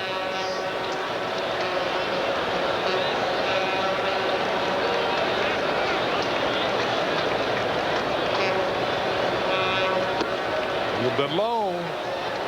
2-2. Andre Dawson, who came out of a slump with a double and scored the only run the Cubs have made tonight, when Derek May followed with a single, would be next. 2 balls, 2 strikes.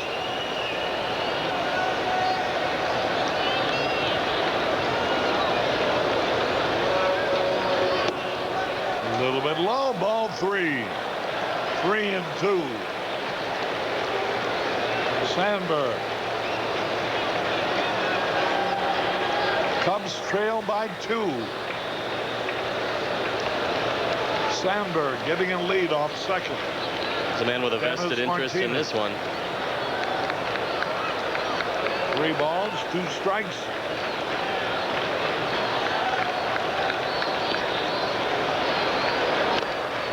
Foul tip. And that one got the umpire, Tom Hallion. Bill Sampson loosening up in the bullpen. He's the man they'll use to get the game to John Wetland. He's another Illinois boy. Out out of Lincoln, Illinois, Havana, Illinois. 3 balls, 2 strikes.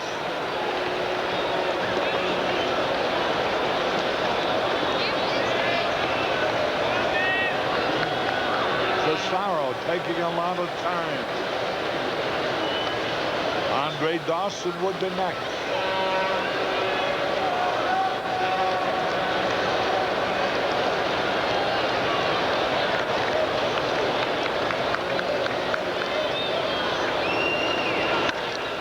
Line drive in the left field. Did he make the catch or not? No, he did not make the catch. Alou made a diving effort, but the ball wound up behind him. Alou has had a bad shoulder, and now it looks like he might have a bad wrist. He made the diving attempt. The call by Jeffrey Kellogg. He went out to take a look at it. Now, he was a long way away from this play. We'll slow it down and take a look at the diving attempt by Moises Alou. A good effort. Right here, you see it just hit off the glove. The ball is loose now, and Alou does not hold on to it. They're checking to see if he's okay out there. He picked it up behind him with his bare hand. He's all right, apparently, but there are runners at first and second. Sandberg cannot have danced because he didn't know whether the ball had been caught or not. Runners at first and second and nobody out. Joe Kerrigan coming out to have a talk with Facero finds himself in a big hole with Andre Dawson coming up representing the go-ahead run.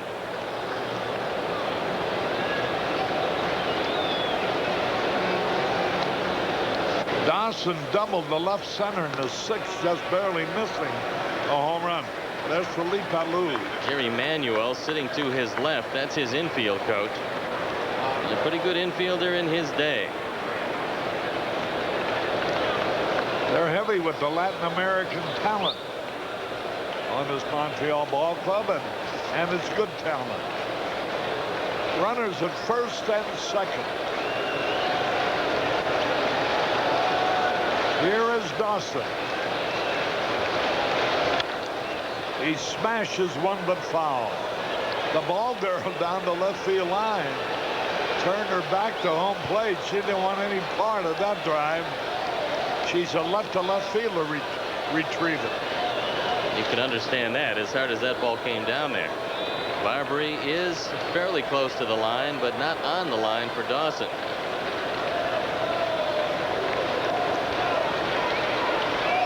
Top of the 8th.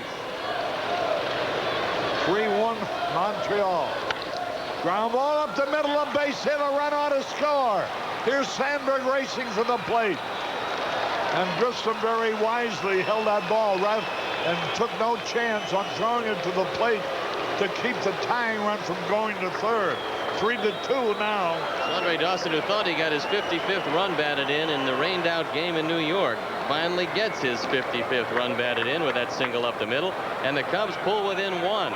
Still nobody out here in the 8th inning as Dawson hits a rocket up the middle past Cordero, who does have good range but can't get to this one. And now let's see, here is Derek May coming up. They keep the left-hander Facero in there. This is a situation where Derek May might be called on to bunt. At least they believe that in the infield for the Expos. Cordero meeting with Barbary at third. Wallach coming over to talk to Facero on the mound. Just exactly how they want to defense this. The infield playing shallow in anticipation of the bunt. Grace, the runner at second. Dawson at first.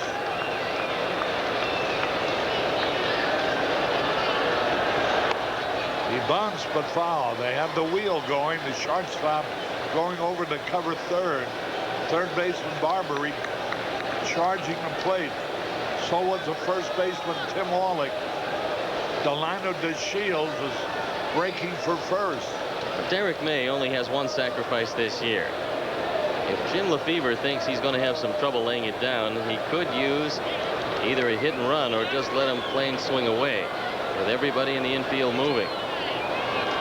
Derek May has had 2 out of 3 and drove in the only previous run.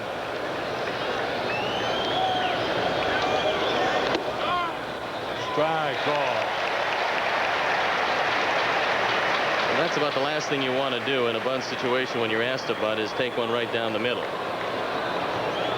But Derek is not that much of an accomplished bunter. 0-2 the count.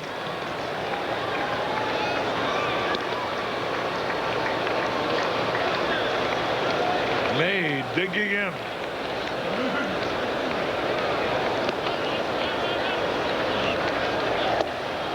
Low and outside. Nice play by the catcher, Darren Fletcher. Cerro does have 5 wild pitches this year to go along with 1 balk. 1 ball, 2 strikes.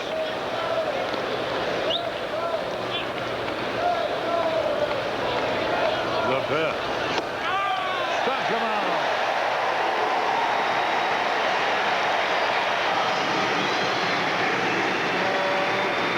Call out on strikes. And here comes Felipe Alou. And when he walks out, it has to be a change of pitchers. And we'll have more for you following this message.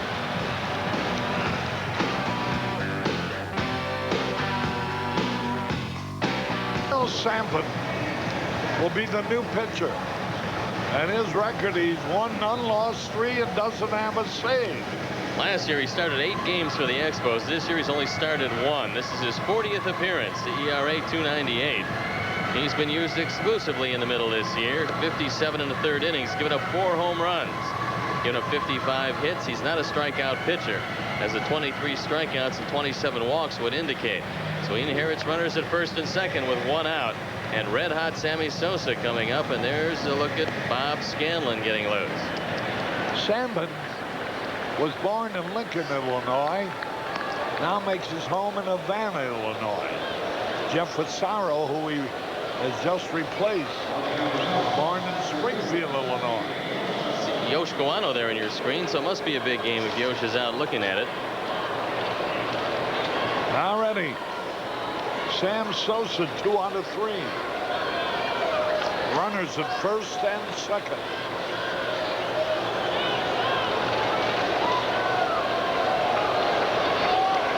Four home runs have been hit off Sampson this year.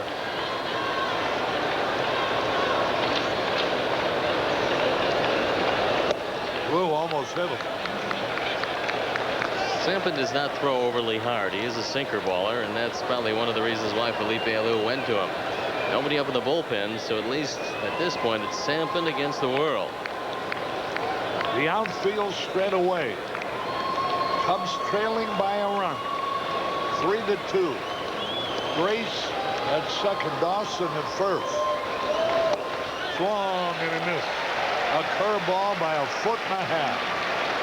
And that evens it up, a ball and a strike.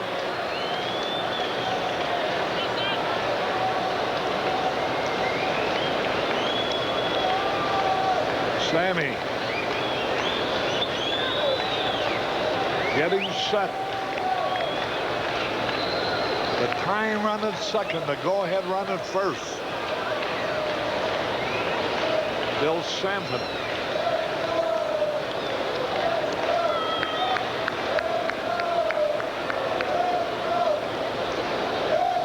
Jeff Fassaro got all this mess going. Now it's up to Sampson to try to stop the Cubs.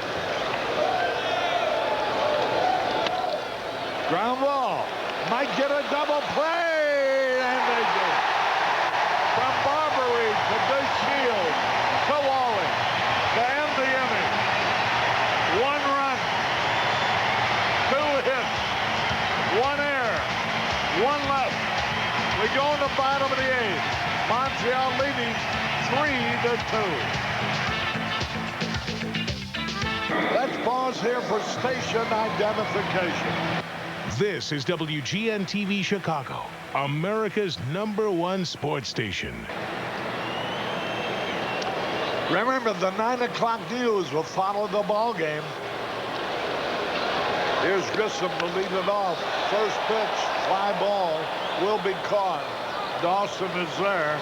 one away. It's important that Bullinger hold down the Expos here because John Wetland is throwing in the bullpen, and he hasn't given up much lately. There's a look at him. He'll be on probably for the third straight day. The man has 55 strikeouts and 49 in the third innings, and he's got a fastball around 93, 94 miles an hour. He's won 2, lost 2, and saved 23 already. As Moises Alou, he started the scoring with a homer in the 4th. Curveball in there. But the big blow was Tim Wallach's 2-run homer later on in the 4th.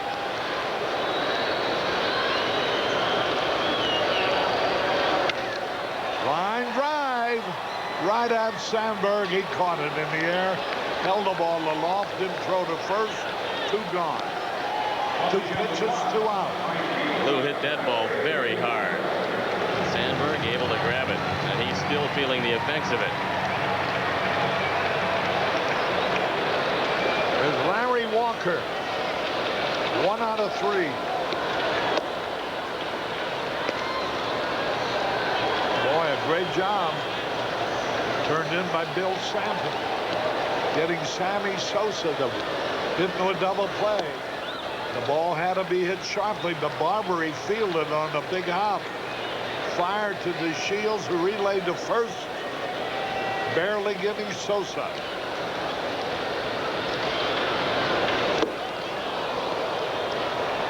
Two balls and a strike. Cubs about hit from 9-6.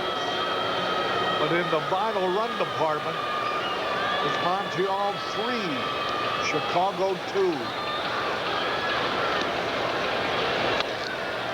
Line drive, base hit. Walker makes it 2 out of 4 with a single to left. Here's Brett Barbary.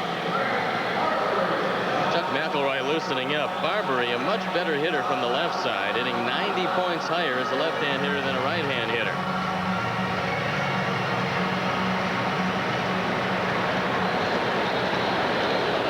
For 3 tonight.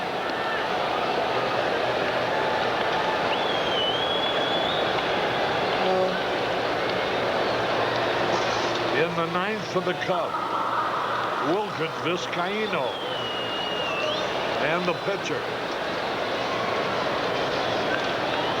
which means a pinch hitter.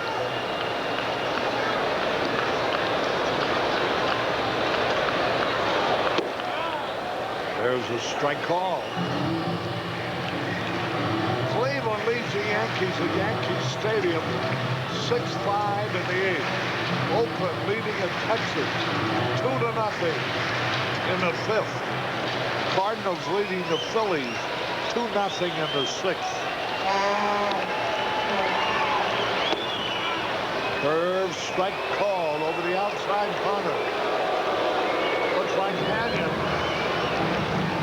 has a wide outside corner for both teams. Mark Grace questioning a few calls earlier, but they were right where the pitch was to Brett Barbary. 0-2 the count. Larry Walker, the runner at first. Walker does have good speed, but he doesn't run like the other Fleet Expos. 9 stolen bases and 14 attempts. Walker double preceding Tim Wallach's 2-run homer in that 4th. Now he is singled here in the 9th. 0-2 the count, 2 out.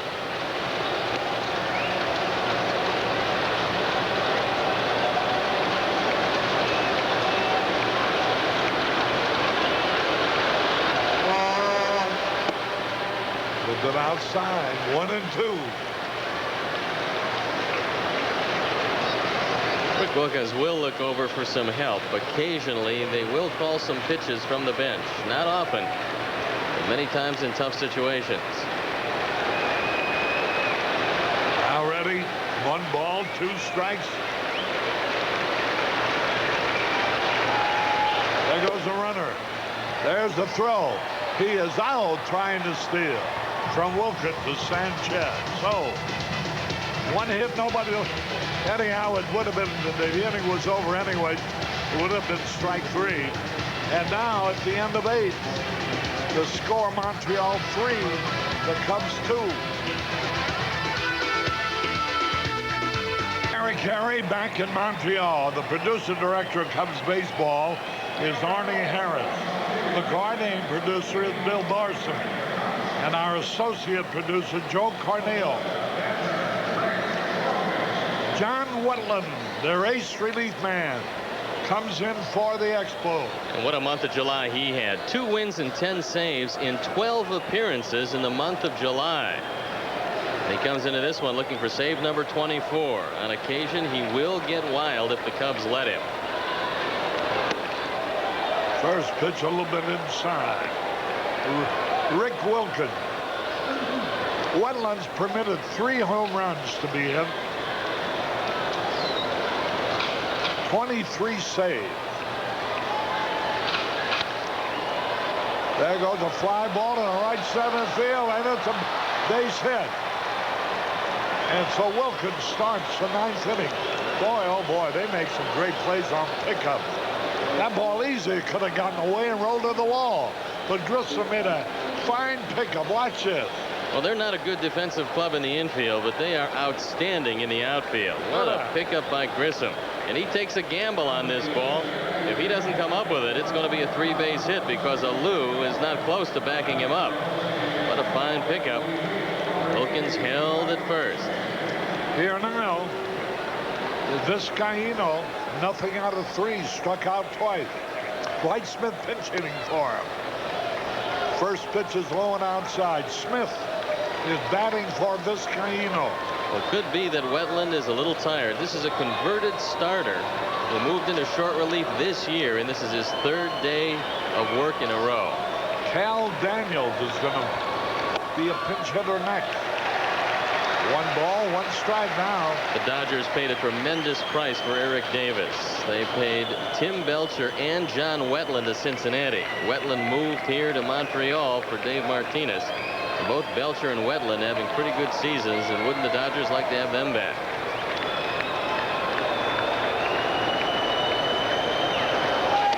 Swung and he missed. 1 ball, 2 strikes.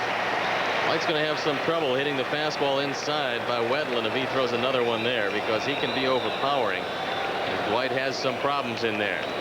The Raider timed his fastball at 95 miles an hour. The Raider gun.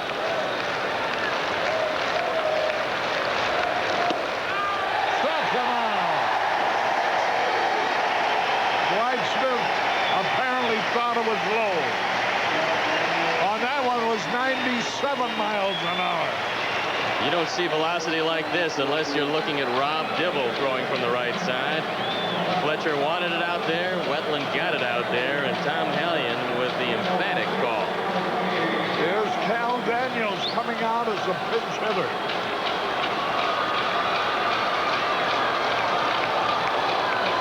Daniels hitting .236, 5 homers, 18 RBI. 2 out of 4 is a pinch hitter. 1 ball, no strikes. 1 out. Tying run at first.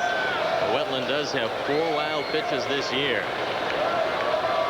Cubs would love to see number 5 and put Wilkins in a scoring position.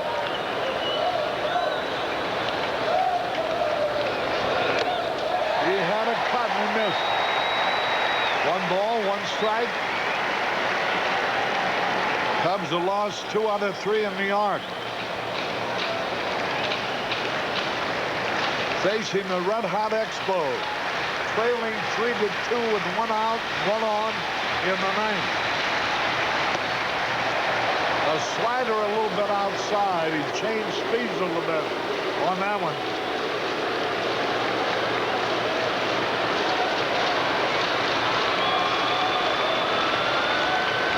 Now ready?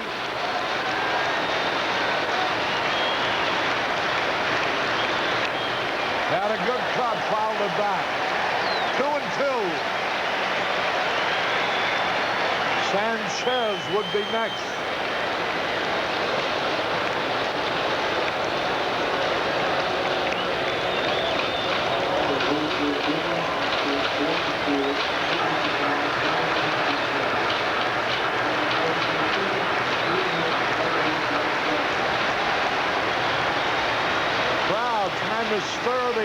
goes on.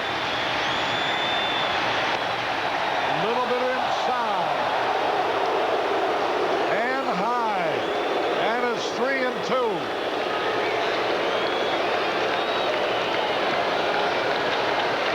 Big play.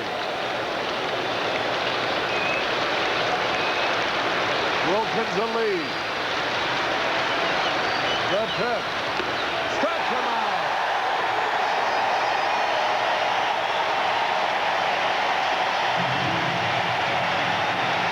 That one was clocked at 96 miles an hour. So here is Sanchez. Listen to this crowd. Everybody is on their feet.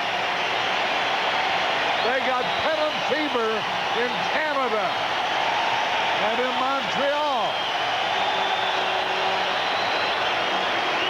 They frequently had it in Toronto, but not for a long time in Montreal, but they sure got it now. Aaron Fletcher going out to talk with John Wetland, and he's talking to him about the man in the on-deck circle. You want to throw the ball in there to Sanchez because you don't want to face Sandberg. And he doesn't want him to walk Sanchez and bring Sandberg to the plate without him swinging the bat. He wants to make sure that he's concentrating, and he knows the situation and who's on deck.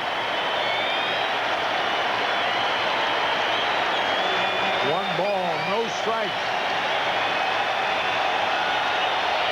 Whoa, almost threw that one away. Threw it behind Sanchez. And Sanchez ducked out of the way. Well, you need a base runner here, and I assume that Ray is going to be taking this pitch.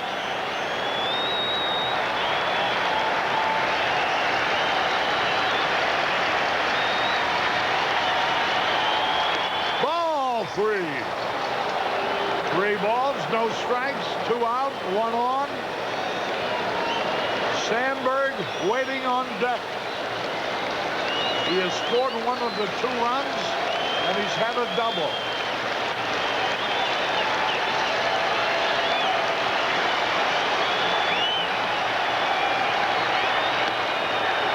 Fly call, 3-1.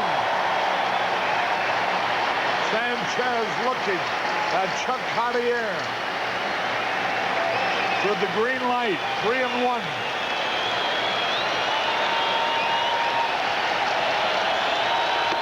Ball 4. The tying runs at second. The go-ahead runs at first. And Ryan Sandberg comes up. Those are the kind of mistakes that will turn a manager's hair gray. The fact that you put the tying run on second base as Joe Kerrigan comes out, and now he has really got to get his right-hander to concentrate on Sandberg, who is an excellent fastball hitter. Now, Wetland has a good overhand curve. He doesn't throw it a lot. He will try to overpower you more than likely. And so the umpire goes out to break up Kerrigan's little visit. With 2 out, 2 on. This crowd is wild. Montreal leading the Cubs 3-2. The tying run at second. The go-ahead run at first. Sanchez a long lead at first.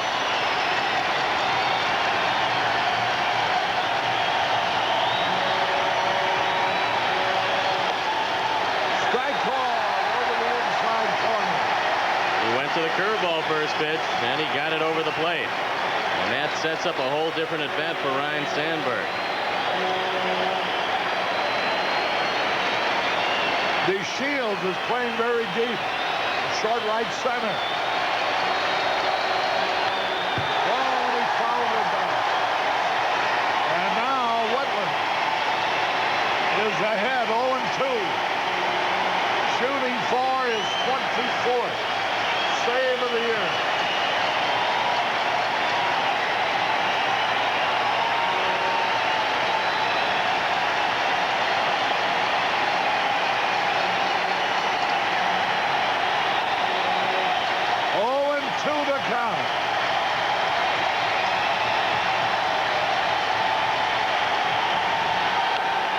This will be the ball game. Ground ball Castillo steps on the bag, and the game is over in Montreal. They've defeated the Cubs in the first game of the series by the score of 3-2. We'll be back in a moment.